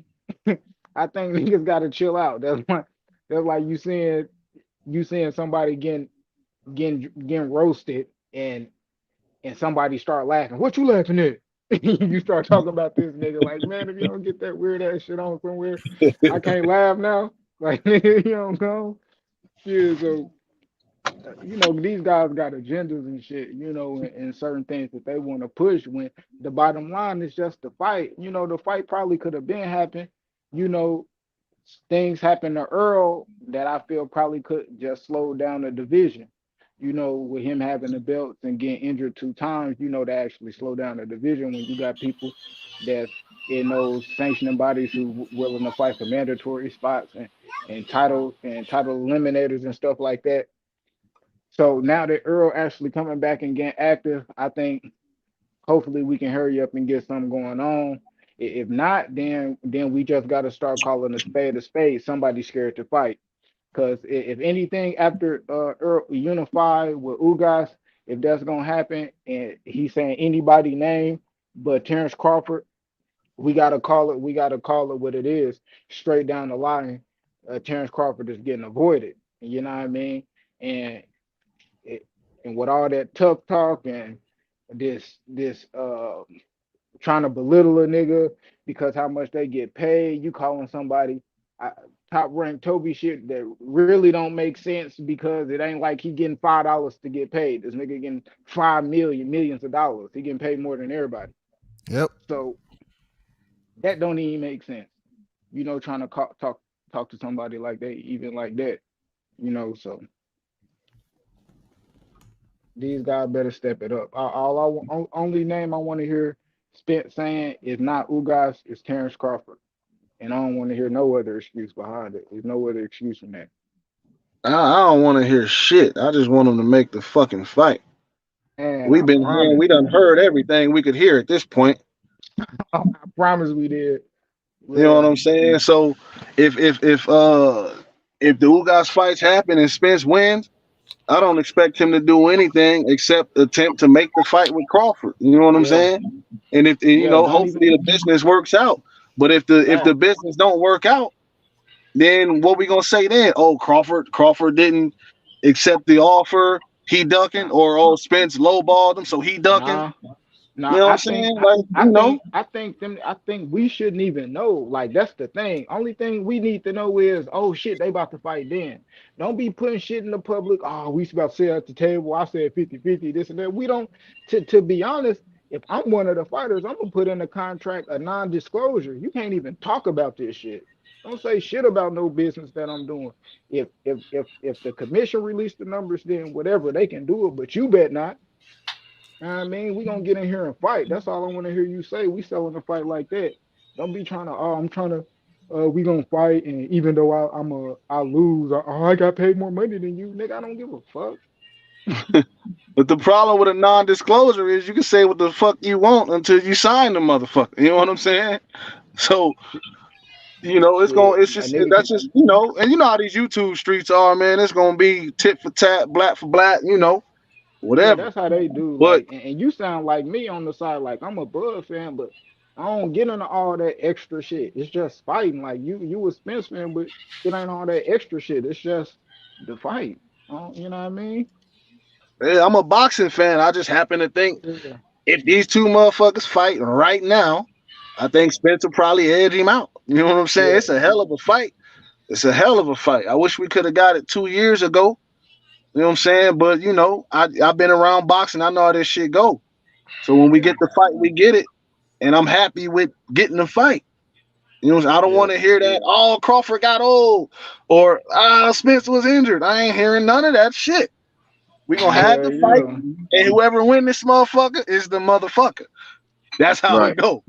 You know what That's I'm saying? Yeah. So What's good, like baby? what y'all said, Yeah, man, that's how they gonna is do it. right, bro. We should not be like you said, that negotiating the media shit and all that stuff is kind of, to me, I don't know. That's that I don't really want to fight stuff. That's what it seems like when you start Mm-hmm. trying to embarrass a man or tell his splits in person or public or during interviews or in live events and trying to embarrass people on national TV about what you gonna give them. Yeah, that shows me that you ain't really interested right now. You get what I mean? And so Yeah. that's those type of things, Q, are what you said, bro, is honest. Like that was like I just wanted to say, bro, y'all spitting some real stuff, and I agree with everything y'all are saying. When you're trying to make a fight of this magnitude, keep it behind closed doors and make the fight, bro. Because the real fans want to see the fight. We don't care what y'all making, but yeah. we just into all the intricacies of it because we got a little more information these days, so we got more to talk about, and there's more information out there. But at the same time, it's like men are gonna be men. So if one side come out saying this, Bomac came out and said the man was living check to check. And, so after that, he was like, "Oh, I'm check to check. Okay, now I'm gonna pop my shit." You know what I'm saying? So Spence, Crawford, they both got to tell Bernie. You know what I'm saying? The Instagram dude, the sparring partner. You know what I'm saying? And I've been watching some of his shit. He really ain't been too crazy with his shit. You know what I'm saying? He's Spence's homie and he doing his shit. But all these motherfuckers got to just shut the fuck up. You heard? Hey, the YouTube streets don't have intersections there, Mitch. They just drive. They just I drive know. as they see fit, and that's why you have so many narratives being pushed on YouTube. We can't look. It's never about boxing when it comes to this YTC. It's always going to be about what's inserted in somebody's narrative. Is it fair or is it damn biased as hell? It's always going to be some contamination, bro. It's always going to be some contamination one way or the other. Somebody's going to push, and with their followers and subscribers and everything, they're going to push it. I mean, that's just the way it is. It's chaos and mayhem in these YouTube streets, man. Yeah, you just got to cipher through the bullshit. So I know when Combat coming on here, he all Crawford. You know what I'm saying? I already know that. I fuck with Combat. I'm in this bitch every day. He go live. I'm in this motherfucker. You know what I'm saying? But I'm also active on other channels, whether it's in the chat or whether it's just tuning in. You know what I'm saying? I'm fucking with Black Fight Fan in 7-8. You know what I'm saying? I listen to they shit. I listen to that Trill shit in the morning shit. I like that shit. You know what I'm saying? I fuck with Combat too. You know what I mean? It ain't about just bandwagoning or I'm agree with this person because we like the same fighter. Nah. Like I said in the chat before, like two men should never agree on everything. Correct. If y'all do, one of y'all's a bitch. You know what I'm saying? Somebody in the equation is a whole bitch because ain't two men agreeing on nothing. I got brothers, I got fathers, I got a cousin. We don't agree on everything, and that's fine. You know what I'm saying? gonna argue, we're gonna fight, but that's that's what happens. But for you to just be on a nigga channel just agreeing with everything all the time, I'm looking at you like, oh man, yeah, you ain't right. You know what I'm saying? That's just how I play. Yeah, you definitely ain't right if you a yes man. Well, there's a lot of yes men in people's chat, man, and just follow shit that's just totally, that's just totally wrong. You know what I'm saying? But it's all good. You know, Yeah, I I ain't ain't here Yeah. to. gonna lie. Like, But the same them dudes, guys. you see them in another chat agreeing with everything another dude Yeah, saying, and it's the total opposite. It's just like, all right. right, y'all just want That's what. friends on the internet or some shit. Yeah, they want them friends, man, for real. You know What's what I that mean? cartoon? I'm your friend, you're my friend. I forgot what that cartoon is, man. That's That's what that they are, Barney. bro. Was that Barney? Yeah, Friends that's to the end or Barney. some That's shit? Barney and shit. Yeah, you got some Barney castmates in this motherfucker, dog. That's some devil shit, man. I never liked that nasty ass dinosaur. Yeah, he did. He did turn out to be a child molester, then just like the Subway guy, huh? Oh, poor Jared. Jared Fogle. Mhm. Yeah, Lost we that hope. weight looking for kids. Sick fuck. Damn. Well, it's gonna be crazy, man. I don't know, man. It's just a fantasy conversation that has, man. You look on YouTube, man. You find thousands of videos on this fight. It has to happen. We But that's gotta get this fight, man. but We that's why I close. don't understand We why close, man. the suits don't understand the magnitude of this fight. Like I'll be looking like they really don't believe in us, like as people. You know what I'm saying? Because I know it's two black fighters, but it just seems like they just ignoring the fact that it don't matter who. You can ask any athlete in the world, anybody that's a half of a boxing fan, yo, what fight you want to see? They're gonna say Crawford and Spence. So I don't understand Mm-hmm. why these suits are reluctant to pay these dudes. Like, you know what I'm Got the saying? money. Get the shit right and pay both of them. You know what I'm saying? Maybe Spence makes a little more. You know what I'm saying? Got the money. But He fuck got the it. money, K. Crawford ain't got everybody in his pockets no more. So it'll probably be even anyways. But just make the fucking fight, bro. Give these dudes some money to fight each other. It's the biggest fight in the game. Somebody ain't got the money for it. No. Somebody don't want to pay these dudes the money for it. It Yeah, ain't they they have don't the want money to pay for him. Canelo. They have the money for Spence It ain't Crawford. they Man. don't want to pay him. He ain't got the money for this fight. He got the money for, like, you ever notice, like, if, like, when you know you want something and then you need something, like, you know what I'm saying? They may want the Bud Spence fight, but, you know, for the company to stay above float, they need the Canelo fight. That's just how I Well, but look. you got to understand, bro. And this ain't even on no bullshit. But they could give Canelo 40 million and still make money off the nigga though. That's the thing. So they don't have a problem doing that because they believe in that. They don't believe in this fight. How much The money you way think they made off of Canelo if he took 40 million up front and 60% of the back end? How much money did they make off of that fight? I don't know how much they made, but I'm telling you that they made something. you feel what I'm saying? Like, you And know, they when, like, sold the big eight corporations put hundred. in the, go ahead. The pay-per-views were damn near 800 for the Plant fight. You know what I'm saying? So they making something off of that. So the pay-per-views was somewhere around in between 5 and 8 because, you know, they give whatever number they want. But they pay him 40, gave Caleb 10, and then, you know, Canelo's taking majority of the back end. It's like, how much money did they really make off of the Canelo fight? So you're going to turn around, and it's like, to me, I don't think they have the money. I think that the network is saying, if you get this, then we'll give you this. He's not getting that big budget like he was before. Like, oh, if you get this, then we're going to give you all of that. They're giving him, I'm going to give you just enough. Work with it. That's what I'm saying. The suits, they don't believe in this fight the way everybody else does. So there's a disconnect between that. You know what I'm saying? When they looking at Canelo, they looking at like, all right, what are you asking for? Oh shit, we could give him that and still turn a profit. We could still make a little something off of this. And it's Yeah. Canelo. You know what I'm saying? And so they gonna Mhm. do that. How, But how much how much you think like how much you think that shit profit though if it they spending like 50 if they spending 50 on the fight how Purses. much That's just the purses. you know what I mean, so you got to make that and then make yours. it ain't Do about like that's crazy. Like, nah, I mean this it because it don't make sense to do that and just make it back, break even, or get two or three on top of that, 2 or 3 M's on top of that. That don't even make sense business wise because the business, especially at the highest level, is to quadruple anything you put in. So if you spending 50, bro, guaranteed the motherfuckers want 100. Know what I mean? 150 back. You know what I mean? Like that's just common sense to anything. If I'm spending 25 cents on a burger, I'm gonna sell that bitch for $1.25. Facts. Shit.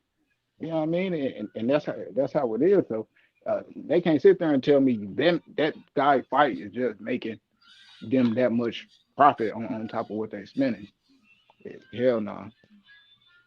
we all know it's money that don't nobody see but the people who supposed to see that money and they happy with seeing it. You know In what I'm fact, saying? It ain't no coincidence that now we talking about the Canelo and Charlo. You know what I'm saying? Ain't no coincidence in this shit. If Canelo and Plant didn't do any, if it bombed, they wouldn't be talking about paying him again for Charlo. You know what I'm hmm saying? Ain't nobody doing Charlo no favors out this motherfucker. You know what I'm saying? So I'm just saying that no matter what we think, we could say well that Canelo's overpaid and all of this shit. But when you see motherfuckers lining up to do business with him, it's obvious that he got some good shit going on. He's doing good business. You know what Yeah, I'm he saying? brings the money, bro. He bringing the money. Exactly. So it ain't no He bringing problem the with money. having him over there. Ain't giving. Now I'm trying to tell you, the powers that be only giving to me, in my eyes, the powers that be only giving PBC enough, and they only giving them a large amount if they say Canelo because the numbers show Canelo's going to sell. I mean, it Come don't on, the make sense. networks. What? Yeah, that's how I feel. I mean, why would the networks be stingy with the money if the fight makes sense? Like, why would they I'm just saying, like, why I would they mean, try to ration money on fights? Like, you're gonna get the guarantee and you're gonna get the back end money. Like, why would the networks do that? What's Yeah, the reason? I and don't just feel like that I feel that the networks only have confidence to spend that big money on if it's not a heavyweight Canelo. They just want a guaranteed return, and They they want a feel like guaranteed return. That's it. they feel What's gonna like give me a guaranteed return? Usually the heavyweights I or mean, Canelo. I mean, if I there's no mean, more and that's Floyds, why. there's no more Mannys, the Cottos, the Oscars guys that you could like go to if you know what I'm saying. If this guy didn't do it, it's one guy that you're gonna like. If it ain't a heavyweight, there's one guy you're gonna go to, Canelo. what I'm saying is the people. We understand that Spence versus Crawford is a big fight, and to be honest with you, the fight is probably honestly the fight is worth more than what they're gonna get anyways. You know what I'm Yep. saying? I think this fight is gonna be a really big fight. It's the biggest fight in boxing. You know what I'm saying? So, but for some reason, the suits they don't believe it. You know what I mean? Maybe it's a gamble to them. They don't believe it. Because it's and this why it don't make sense. I mean, and that's why I know I guess Earl talking that 60-40 shit, it don't matter. That's what make this fight 50-50. Because if Earl is a definitive star, that's why the fight should be made, period. It don't matter who he fighting.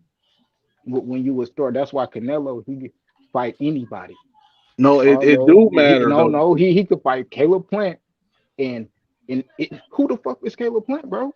Like he can fight anybody, and it's gonna be pay-per-view. Give me 40 million for Caleb Plant. Who's the Rocky Fielding If dude? Earl was a solidified star, he don't need Crawford to have no name for it to be a bigger fight. Because I'm going to get my bread no matter what. Your business don't matter to my business. And that's But Canelo. that's the thing. Earl is nobody is. So that's why the argument, it don't need to be no 60-40. It's 50-50 because you ain't bringing no more than what I'm bringing. Because if you was, the fight would be made. That ain't true, bro.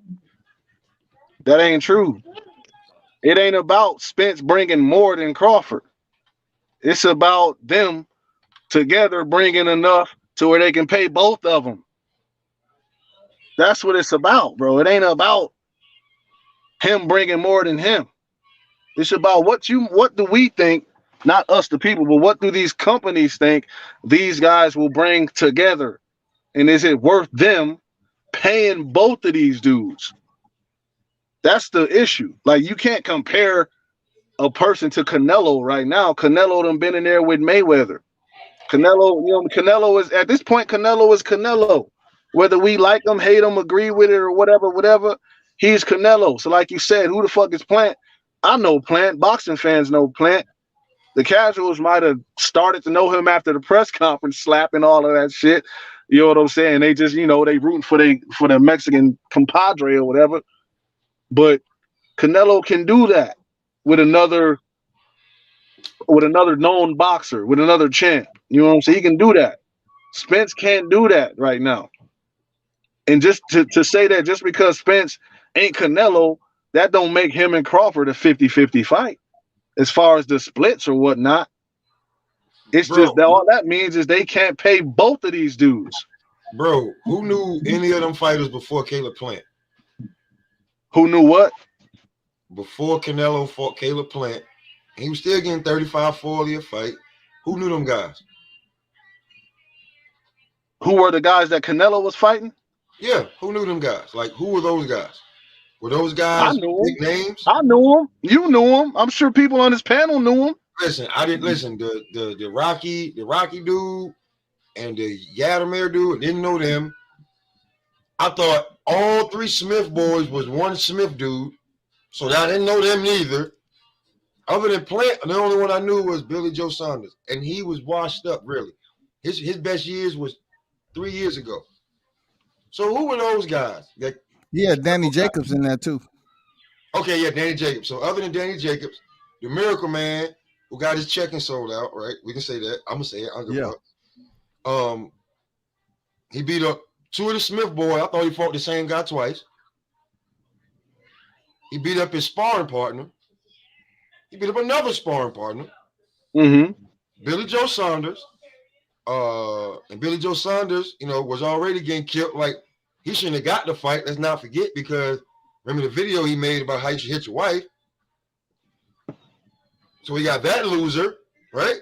And then you got the most honorable dude, notable guy that he fought that had any upside was Caleb Plant, and he had 20 fights. He had 21 fights with 10 knockouts. No, he fought Kovalev too. He fought a washed up Kovalev. So, bro, I'm trying not to. He fought a beaten down, battered Kovalev. Like, let's keep it 100. If you're gonna be a boxing fan out of decaf, Kovalev took a fight after 2 wars that he fought that he had with Yardy, and he needed the money for some dumb shit that he done. But bro, we already established Canelo sells by himself. We already established this. So what homeboy is saying is, like, Earl ain't that big of a fucking star. He's not as big as Canelo. That's not the point. He's not that big of a star. Like, fuck being Canelo. I'm not talking Canelo. I'm talking to Terrence Crawford. You don't overshadow him to get more. Listen, bro, he's not Arturo Gotti. Listen, he's not Arturo Gotti yet. They're being like, I want this. He's not that guy yet. They're the same fucking guy. The business says they not. That's all I'm saying, bro. What business says that? The business that says Spence does the better business. Spence, not better business. Spence has been known to make more numbers. That's all I'm saying, bro. I'm not comparing. There's no need to say Canelo ain't been fighting nobody. He's made those numbers with another name. Like how much did he sell on the Camposis fight? Camposis. Like, yeah, I mean, like, oh no, that wasn't on pay-per-view, right? So You talking about Campo? You mean Campos? yeah, Campo, right? Whatever that motherfucking name is, or somebody you don't even know, right? So that fight wasn't on pay-per-view. I'm sorry. Nigga, you said Camposis. I was trying to figure out what you were talking about. You know what I'm saying? Like, because the guy's irrelevant. I'm trying to give him something. So his biggest numbers is with Sean Porter, a known name, Mikey Garcia, known name, Danny Garcia, known name. Okay. So it's not like he's done these 300,000, these 325, these 350s that everybody, quoting out. He hasn't done these numbers by himself. He's done these numbers with somebody else. What are you saying though? Like I'm saying that if you say that they done 350, then that means at the most he brought in 175. So you know more than 150,000, $175,000 person on pay-per-view. You really ain't doing the numbers on your own. You can't. Right? Yeah, first off, you can't just. Wait, I'm gonna keep going for a second. When it comes to the business side of it, but if you look it up, right, Bud is worth more than Earl Spence. But Earl Spence makes all this money. How the fuck is this possible? What are you saying what do you mean he's worth more? Like what the Ford say? Net worth, like if Bud go to the bank, he can pull out more than Earl. I don't know that, and I'm sure you don't know that. I checked it on a bunch of sites, and he has more money.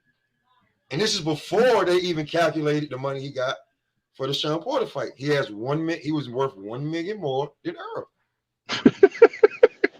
First off, that's some bullshit. But I ain't talking about that. All right, I'm not talking about the business of the boxing. The business. I'm talking about what a nigga brings in. I'm talking about what a nigga brings in. So if you can, let's just take. I hate to do this, bro, because none of these numbers are probably not factual. But we're gonna take the 130 that Bud did with Porter, and you take the 250, 300 that Spence did with Porter. That tells you that it's a 60-40 fight, bro. It's not a. How much did Bud get paid for that fight against Porter? I'm not talking about their purses. But that's part of the business. I don't give a fuck what I sell. I get paid, homie. This is prize fighting. Bro, you're not. Am I not lying? Like you saying the business of this shit, whatever we sell, I'm not the promoter. I don't do that. I get in the ring and I fight. And when I fight, I sell out. And they see so you all right. So okay. So he gets paid a lot. You just talking to some bullshit, bro. You telling me like, okay, what Crawford got paid his last fight? $4 million. 6. Let's say he got paid $4 million. All right. He's not gonna take $4 million to fight Spence, bro. So that shit don't mean shit, bro. Why would you take $4 million to fight Spence? Why would he take $4 million to fight Spence? He wouldn't. So why would you bring up what he made his last fight? That shit don't mean shit. He made $6 million. So why would he take it for higher than 4?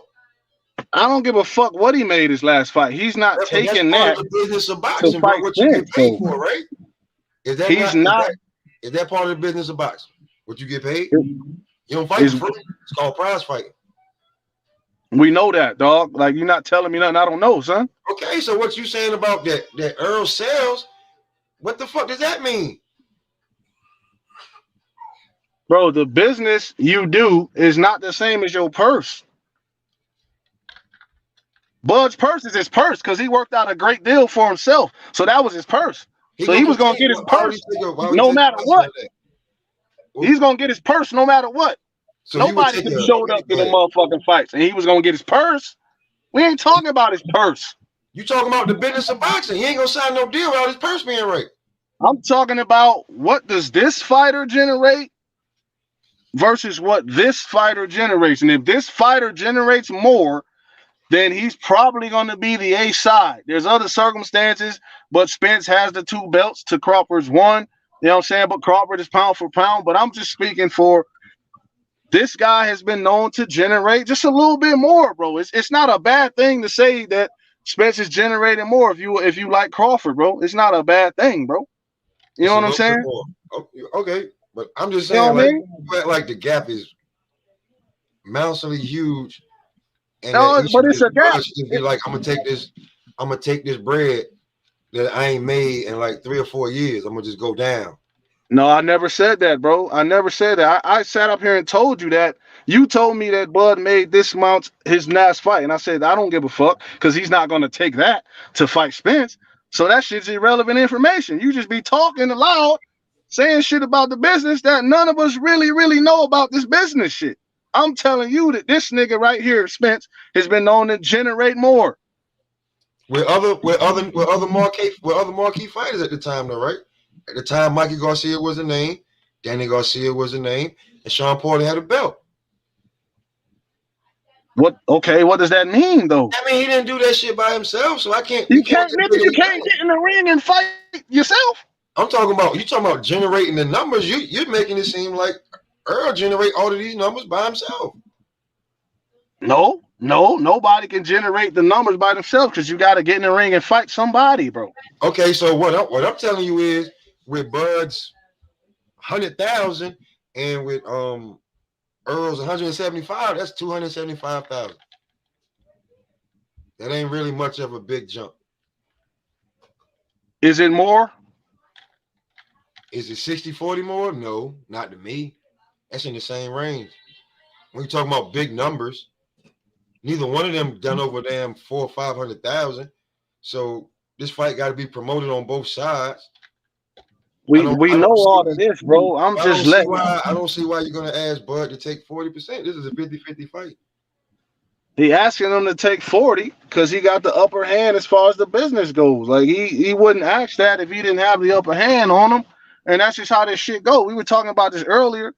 Like, you know what I'm Man, they ain't saying? even they're not even asking him that. That's just some shit that Earl did to be funny. That I don't. That's not even serious. I ain't gonna lie. 60-40, that don't even.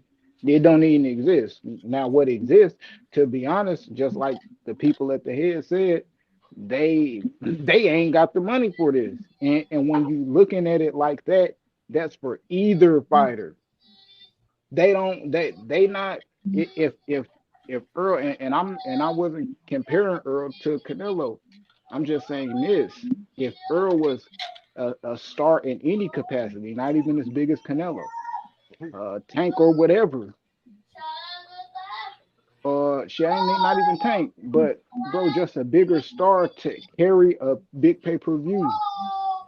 It would like the fight would be made. That's all I'm saying. Like without it being like no disputes between none of this shit as far as bread go. Cause like at the end of the day, like when they make it, that's some shit that don't mean nothing to us. But I think when they actually have to get in there and make that shit happen, man, they shouldn't even tell nobody like, bro, just make the fight. That shit, you know what I mean? Like it, but at the same time, I'm still saying like Earl is not that big of a name that the fight can be made off his name alone. So that's why it's 50-50. Because both of the names have to be on there for it to be sold. But just saying that I don't believe in that logic, brother. I'm sorry, but I gotta disagree. You know what I mean? That's it. Just because Spence can't sell a crazy amount of pay-per-views by himself, that don't mean that Crawford is a 50-50, bro. Like you gotta compare what this guy does to what that guy does. That's all I'm saying. I am. I mean, because that's why Caleb So Plant just went because from Spence can't sell Caleb it Plant alone, went does that from mean never Caleb Plant Crawford went gets from 50? never seeing a million to seeing 10 because only one thing, the simple fact he had a belt, that's leverage all in its own. So I ain't saying that it's like because of that, bro. He got leverage and he got a belt, and I'm selling, and my prestige is on the line. It ain't just the fact that I got a belt. Everything that come behind beating the undisputed 3-time, 2-time lineal champion, bro.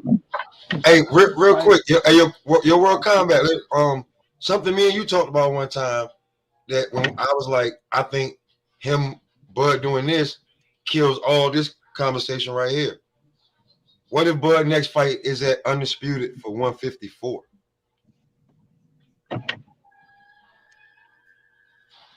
I asked the panel that. What do you think of that? What about it? What if it? What do you mean? What if? Like, what if what? But if Bud next fight is not waiting for Earl, because I mean Earl have to fight twice this year if for to be an undisputed fight, he got to beat Ugas for the belt, and then he got to fight Bud. So what if Bud don't feel like waiting, and he feel like, you know, I'm gonna go up to 154 after the Castano Charlo fight, invoke my mandatory clause as champion, and I'm gonna fight for undisputed at 154. Okay, right? He's gonna fight there at 150. All right, you assuming you saying he's gonna win the fight? Yeah. I'm just playing devil's advocate right quick, right? Let's say Earl go ahead and clean up 147, right? And get the undisputed, right? Because he said he only got 2 more fights, maybe 3 at 147, and he's moving up. Right? Can't do that without Crawford. So what? No, like if Crawford moves up, that means he drops his WBO belt at 147. And he goes. He don't gotta drop his belt though. No, if you go up and invoke your clause for the champion, I think you have to drop your belt at 140. Shit. I wouldn't invoke it. I wouldn't invoke it. I just antagonize Charlo. Make Charlo take the fade because the difference is with if you don't, right? If you don't, even if you don't, if he goes up to 154, right? Let's say he wins. They say he beats, you know, whoever wins that fight at light middleweight, junior welterweight. I mean super not junior but super welterweight. Whichever one you want to call the shit. Junior middleweight, super welterweight. They say Bud wins that fight. Then when him and Earl have come and clash, does that make the fight 50-50?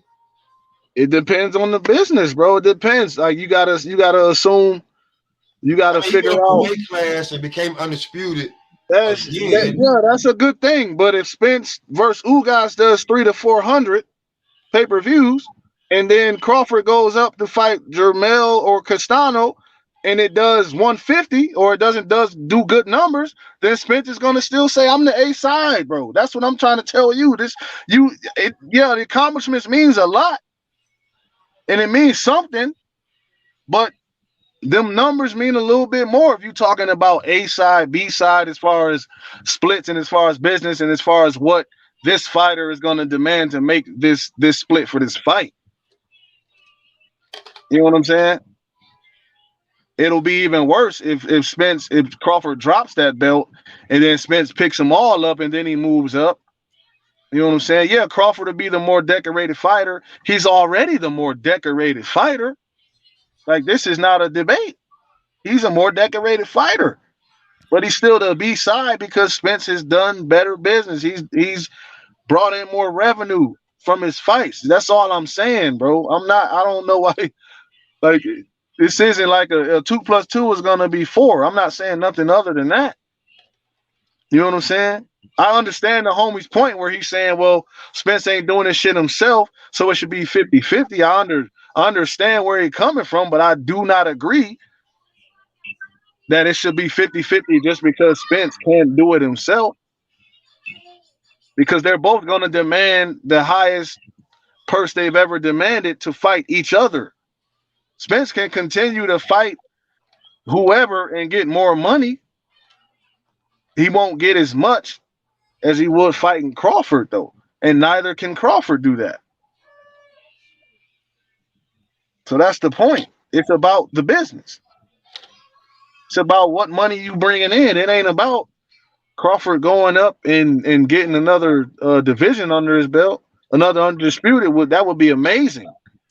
But that still doesn't make him the A side versus Spence. It depends on how the pay-per-views do. It depends on how big the fights are. And that's that. If I do 300 versus Porter and you do 130, I'm the fucking A side against you, bro. That's it. We really don't know what he did against Porter.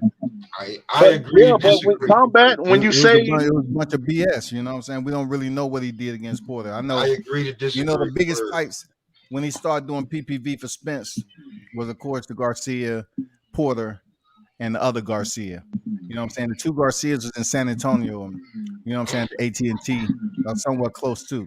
But It wasn't like he hadn't been put in. I mean, 2 fights. You know, he did okay with Danny Garcia on the return. He did all right. So I don't really get in this number shit either, because to me, I I don't don't know the like exact to. I numbers. don't like to. You know what I'm saying? But I don't know the exact numbers. We don't know the exact numbers. If you guesstimating the everything numbers the indicates way they Spence has give it done to more you, though. if you Everything guesstimating indicates the Spence has numbers, done more. if you guesstimating the numbers, right, you got to give whatever numbers they was. He's doing half. He's doing half of that. That ain't true. He's not But I bringing in mean, all the numbers on pay-per-view. He's not bringing in all the numbers. I so you get what got you're to. So saying. You're here's saying the thing, bro. You got to ask yourself. All right, you got to ask yourself, Mm-hmm. Mikey. I mean, he been over on the zone, so I don't really consider that pay-per-view. But he ain't really been on pay-per-view since. Danny, that was Danny's first pay-per-view fight. Mm-hmm. Porter, that was Porter's first pay-per-view fight. Mm-hmm. You got to consider who they did that with. You know what I'm saying? Spence is bringing these guys on pay-per-view. So you can't sit there and say he's not the guy, because he's the guy that's fighting on pay-per-view. So they had a The other tight. So guys they ain't had a fighting every fight unification on title pay-per-view. fight. They had a unification title fight, and Sean Porter brung like maybe 50,000 people on pay-per-view. What you saying? It's got to be half and half, bro. Like Sean Porter had a big name. He already been he been overseas before. There's no way to say that this guy brought in this or this guy brought in that. So you just got to see who's been consistently fighting on pay-per-view. Like you can't just try to make some things super complicated. I'm not That's making anything simplistic. super complicated, bro. I'm not making anything super You know what I'm complicated. saying? I'm saying that guy did something with a guy that was already a known commodity. It's not like he's fighting a guy that nobody knows, and he's like on some real shit. Homeboy just said, like, all right, check it. Tank be fighting people nobody knows, and he still does 200,000 allegedly. So he been on pay-per-view. Is he really a pay-per-view star? So what does that really mean? I don't know what you're asking me, bro. You saying what are you saying? You're saying that the guy been on pay-per-view numerous times and he's done these numbers, but he's had a dance partner each time. Like Tank ain't had no dance partner on pay-per-view. He's just motherfucker said, I'm just saying. Leo Santa Cruz is a dance partner, son. Huh? Leo Santa Cruz is a dance fucking partner. Okay, I don't know where you get that shit from. Leo Santa Cruz. Other than that, who else? How many times Tank been on pay-per-view? 2? About 4. 3 times. He's been on pay-per-view 3 times. So Leo Santa Cruz was his first fight. Leo Santa Cruz, Mario Barrios, and then Isaac Pitbull Cruz was his third pay-per-view. So it's Barrios, Cruz, and the other Cruz. It's Leo Cruz, Isaac Pitbull Cruz, and Mario Barrios. So yep. So he's been on 3 times. It was regular Showtime. Just asking the question. Gamboa was not on pay-per-view. It was regular Showtime. Yeah. Okay, cool. Just making sure. So the same amount of pay-per-view fights, and Tank has done these numbers basically by himself, other than Leo Santa Cruz. But he just did 60-something thousand in his last fight, though. Yeah, he did. Bro, you making my point, though. You making my point. You're not helping yourself. I'm just saying, like, bro, to me, Tank's a bigger star than Earl. Earl's had 3 dance partners that people know. Earl has done more numbers than Tank, because all the numbers are reported from the same dude. So let's say we can fairly compare Tank and Errol Spence's numbers, because they're all reported from the same shit. And Errol has done more. So I don't understand what are you getting at, bro? Like, this is why this number shit, it don't really make sense to kick number shit. Because you got to try and find other avenues. You know what I'm saying? We were talking about Crawford and Spence getting 50-50, and then he brings in Tank Davis, and then he, like, where are we going with this shit? We all know you need an opponent. You can't get in the ring and fight in the fucking mirror. You know what I'm saying?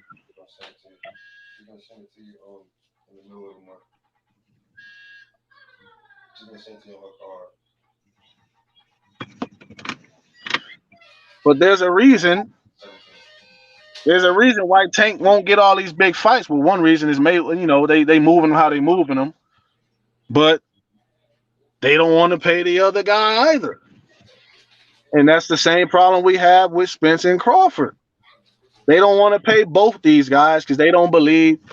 I guess they don't believe they're gonna recoup off the shit. Period. It don't get more simpler than that. They willing to bet on Canelo because it ain't really a gamble at this point. They gonna get some money out of that shit. They can talk about fighting Makabu. Which he ain't getting. Well, he'll get a portion of the money, but that's just for a damn swipe.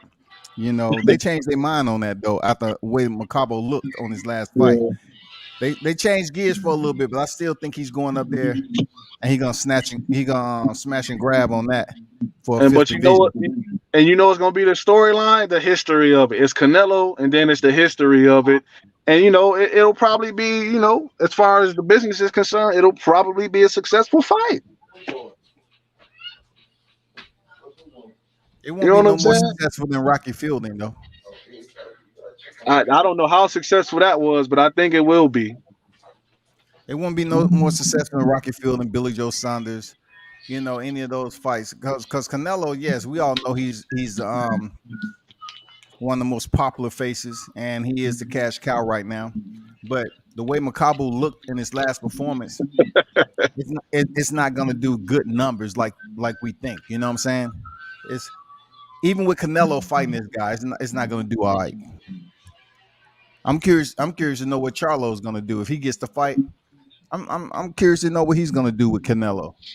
Well, if we assume that the what combat? Let me ask you, what were the reported numbers for the Plant fight? Because they were pretty high. 800 and something, 850. Right. Yeah, you know, those numbers pretty high. You got to look at, you know, of course, Canelo and also Caleb Plant. You know, it's hard, bro. Like, I have to say that Canelo Alvarez was 90-10 on bringing in them numbers. Word. And that's fair, but I'm just considering Canelo's going to be Canelo, and then Charlo's more known than Plant. Oh, they'll do a milli. They'll do a mill with Charlo. You see what I'm saying, though? Like, you know what I mean? No, man. Charlo and Nello going to do $1 million. Going to do $1 million bucks. That logic would tell you if he did that with Plant, if he did 850 with Plant, he got to at least do 900 with Charlo. Look at the climax. Yeah, with the great white hype, bro. Look at the climax, though. Hold up for a second. Look at the climax, though. The climax was for the Undisputed. That's for the Undisputed. The Charlo fight is just for Charlo to step in and be a Daniel Jacobs and take that L. But you know what, World Combat? This is going to be on the rumored date is on Cinco de Mayo. So, like you said, Canelo fought Caleb Plant in November, where that's not a really good boxing month. Like May is always a good date for Mexican boxing. Absolutely, man. I agree, but I'm talking about the history aspect of that unification. Yeah, I understand what you're saying about him making history, being undisputed. Yeah. You know, being the first being the first undisputed fighter at 168. That was, like you said, there was a lot of different headlines going into it. Yeah. And Plant had a chance, though.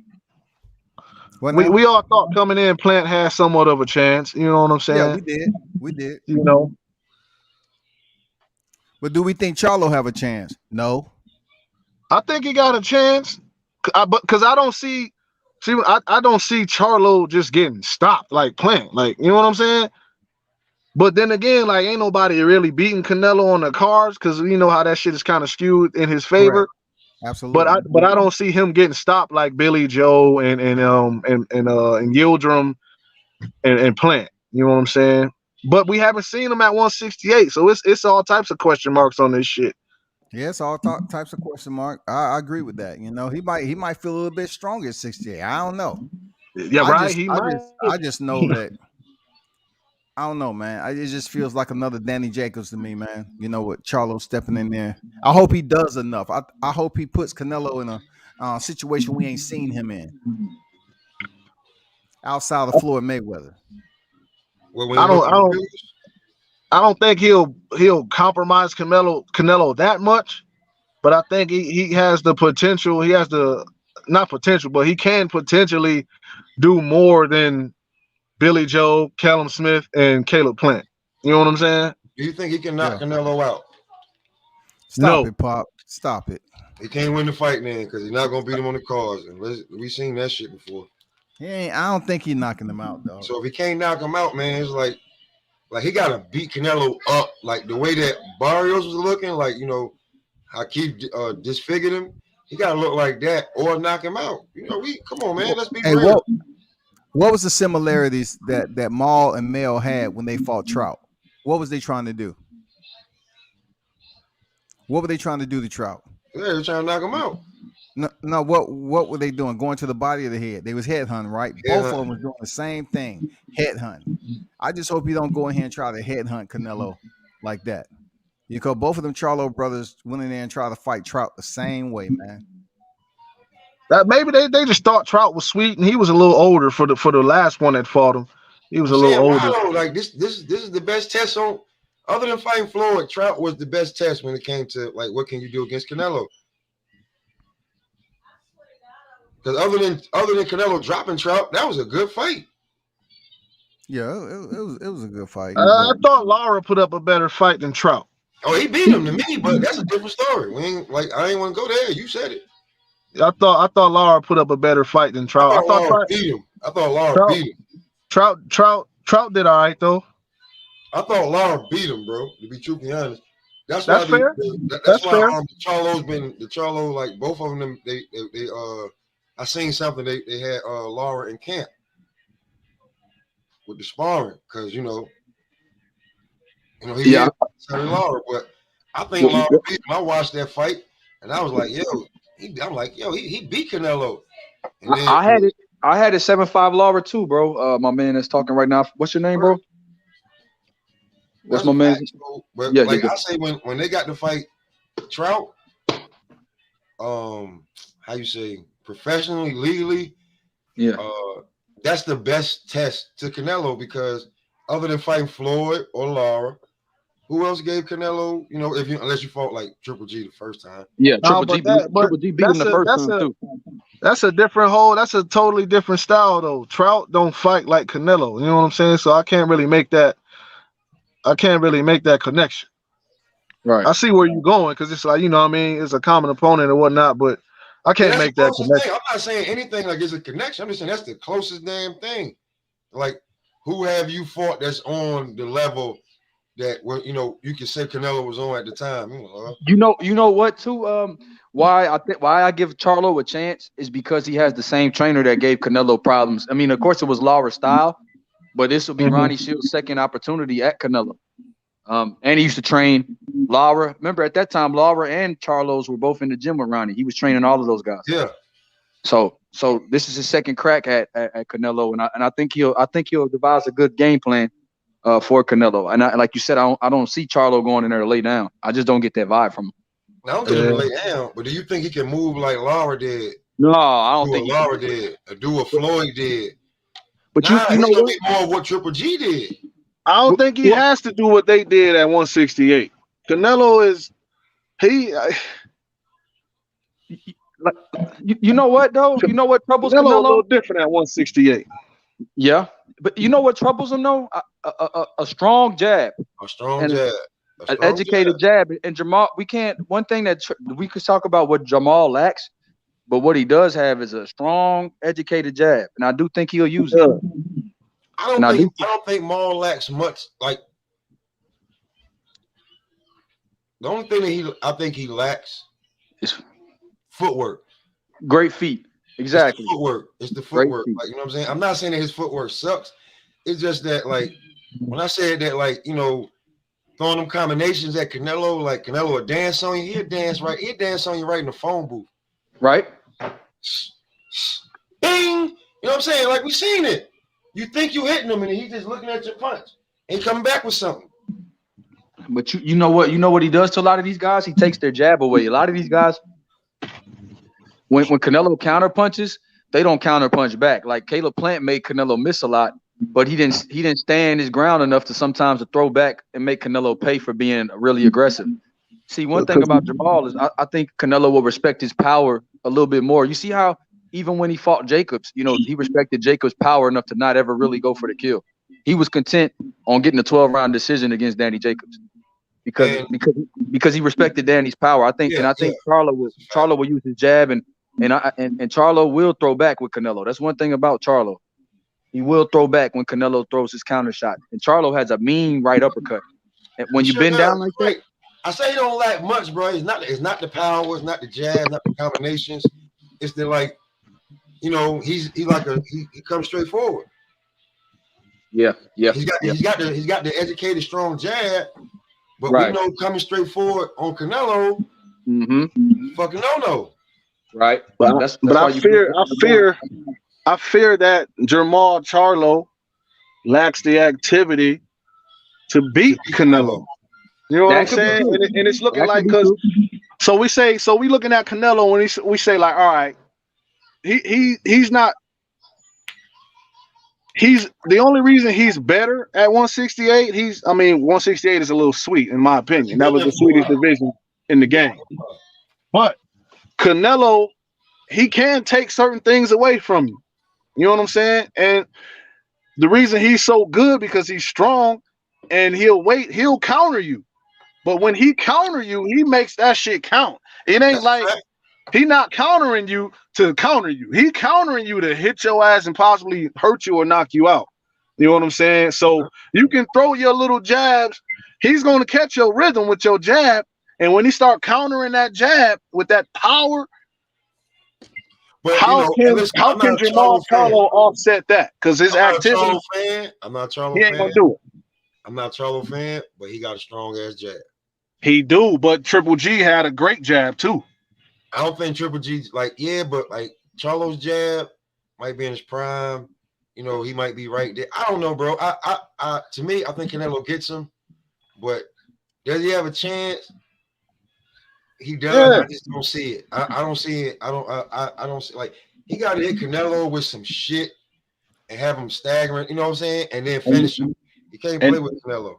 The reason I mention the activity is because those extra 8 pounds, you might get your power the way it's supposed to be, but are you gonna be really active knowing that once you might possibly get tired and this nigga still countering you with bombs? Your stamina could get your stamina. You know what I'm saying? So I don't, it's different, man. Like, or he could have more stamina because he's not cutting all that weight. You know, it just depends on how the fighter looks and feels that night. Because, like you said, World Combat, it could be. What if Charlo's better at 68 because he's a really big guy and he's he probably really is a super middleweight. The guy in person. He is. Yeah, I agree. He is the super middleweight at this point, you know. Yeah. But this will be his first time. He came out first. So it get crazy. Like the only thing like I give Canelo over him is defense and footwork, but that can mean a lot. You got to give him his ring IQ too. You got to give him his boxing IQ. Right. Yeah, you're right. You're right. Experience, ring IQ, footwork. He's doing that with way better opposition than Charlo can imagine, man. Yeah, come on, man. And he's a lot more active. He's more active. That's a big part. Ring generalship. He has more rounds. He's more seasoned. But like when you start adding up, they start talking about the combinations and power and size and all that. I don't give Canelo a big advantage on that. But when it comes to like the footwork, the defense, and then you start talking about the generalship and the IQ. I don't see that again. I don't see how Charlo beats him unless he catches him with a Hasim Rahman shot. When he caught Lennox Lewis. Like people act like they forgot because we just don't pay attention to it anymore. Canelo still gets tired. He does. Yeah. He does. He still gets tired. It might not look the way it used to look, but he still gets tired. You know what I'm saying? It used to look bad. But now if you know what you're looking at, you can notice. Tired? Do you attribute that to him being tired or to that him chasing his fighters for 8-9 fucking rounds? No, I attribute it to him being tired because chasing the motherfucker is a lot more than running. When you running from when a motherfucker running, and you got to chase him the whole while, and like we say, Canelo throw big shots to make sure his shots count. Yeah, he chase you for a good Okay, it's a 3-minute round. So, you know, before he get a good shot off or he feel comfortable, he chase you for fucking 35 seconds. Yeah, but I Now attribute he's doing him. this. He's doing this. He's doing this for the first. I attribute him being tired. Instead he walk 1, 2, come here, hold on, wait. And then he get that one off. Yeah. You know, so around, you know, before like he gets tired, but like he's the hunter. Canelo ain't been hunted in a long fucking time. But he's always been the hunter, and he always get tired. So I can't put him being a hunter, getting him tired. I just put that on him having a point where he gets tired. You know what I mean? I get that. You know what I mean? Because honestly, if you're looking at it, backing up is a lot harder than going forward. So whoever he's chasing got to be, you know, they stamina has to be more compromised than his. But their adrenaline is so high because of the fear factor. Yeah. Fear factor of what? Of getting knocked the fuck out. But so look. When you look at these guys' faces when they be throwing punches at Canelo, there's no confidence there. Yeah, but when you know a nigga scared of you, don't you get stronger? Yeah, so he shouldn't have no reason to get tired. Them dudes going there to you know what I'm saying? You might get frustrated when you can't catch him. Like, goddamn, like, because Canelo been chased. Like, it's funny. When I seen him fight the Smith dude, I'm like, yo, dude, how are you running so much? Like you're so much bigger than him. Like, you know what I'm saying? Like, I mean, big, but it's like, bro, you're like way up there. Like, stay on your fucking ground. Man, that was a different example. I don't know what the hell happened that night. That was just pitiful, dog. They made that dude look like Kareem Abdul-Jabbar, and he didn't barely throw a punch. Yo, that shit look like a video game. Like when you got the creative player and you beating a dude that you know you ain't supposed to beat. Like, come on. I'm talking about Callum Smith. Yeah, bro. Yeah. Oh, I've outgrown the division. So you're like, yo, it's like 10 seconds after the fight. Nigga, you knew that before you took the fight. You should have said that at the beginning of the fight. Oh, God damn. Doing the What do you say? I've outgrown the division. I may have outgrown the division. Nigga got a frog on his arm and start running. Canelo gave him a frog on his arm. He started running. He got a frog in his arm and start running. Fuck out of here. Oh my God, bro. That's what I'm talking about. Like maybe Canelo was getting upset that, you know, like I can't, like this motherfucker just running, like, I mean, like running to be running. You know what I'm saying? Like, come on, man. Like some of the guys are doing like this and then turn around and get back to square up. Like, you know, come on, you know. I'm looking at Canelo like, yo, I'm like, he's tired from chasing these motherfuckers. I bet you he ain't run this much on the treadmill. Yeah, people were giving Billy Joe extra credit because he didn't run as much as that dude. Fuck out of here, man. Maybe he should have ran. He didn't run. He stood tall at the wrong time. No, he actually ducked into an uppercut, man. He should have been running. He ducked into that right uppercut and fucked him up. He should have been running. Word. Maybe his last, because I'm a Caleb Plant fan. But when somebody sent me the clip, he said, yo, look at him copping a plea. I said, oh shit. He did cop a plea. I'd rather you just take your ass whooping than cop a plea and ask the man, how good are you? Like, I'm looking at your punches. I'm like, where's the like you already ain't got no, like, you know, like if I'll say it, you're the Devin Haney of the 168 division. And you throwing punches just to try to see if they're gonna hit them and see what, like, man, if you don't put some pop on them goddamn punches. And then once Canelo hit him, it was like, you know, I was just like, shit, I'm glad I didn't put no money on that fight. Hey, Combat. I appreciate you having me, big dog. Hey, I appreciate you, Mitch. Billions and Pop, man. Appreciate y'all for pulling up. I gotta go pick up my son anyway, man. But you know, hey, appreciate y'all, brothers, for pulling up. And those of you that's in the live chat, man, I seen you. Thanks for the support, man. And we'll do it again another day, another time, man. Salute to y'all. Hey, salute, man. Thanks for letting me come through. I still got Spence. Man, Crawford gonna beat his ass. Shout out to my man. Just make sure you have my 50 after Ugas win those belts. Just make sure you have my 50. Ooh. I got, man. I'm sending if Spence lose, I'm sending all pennies to your house, nigga. You gonna send A 5,000 bag of pennies? pennies. Yo, And I'm gonna that's set the great, bomb, so man. when they come there, they Nigga splash on said you. 50 pennies. 5,000 pennies. Hey, y'all Blessings be to y'all, cool, man. man. It's Y'all have a good day. Y'all be all great. love. Y'all be easy, man.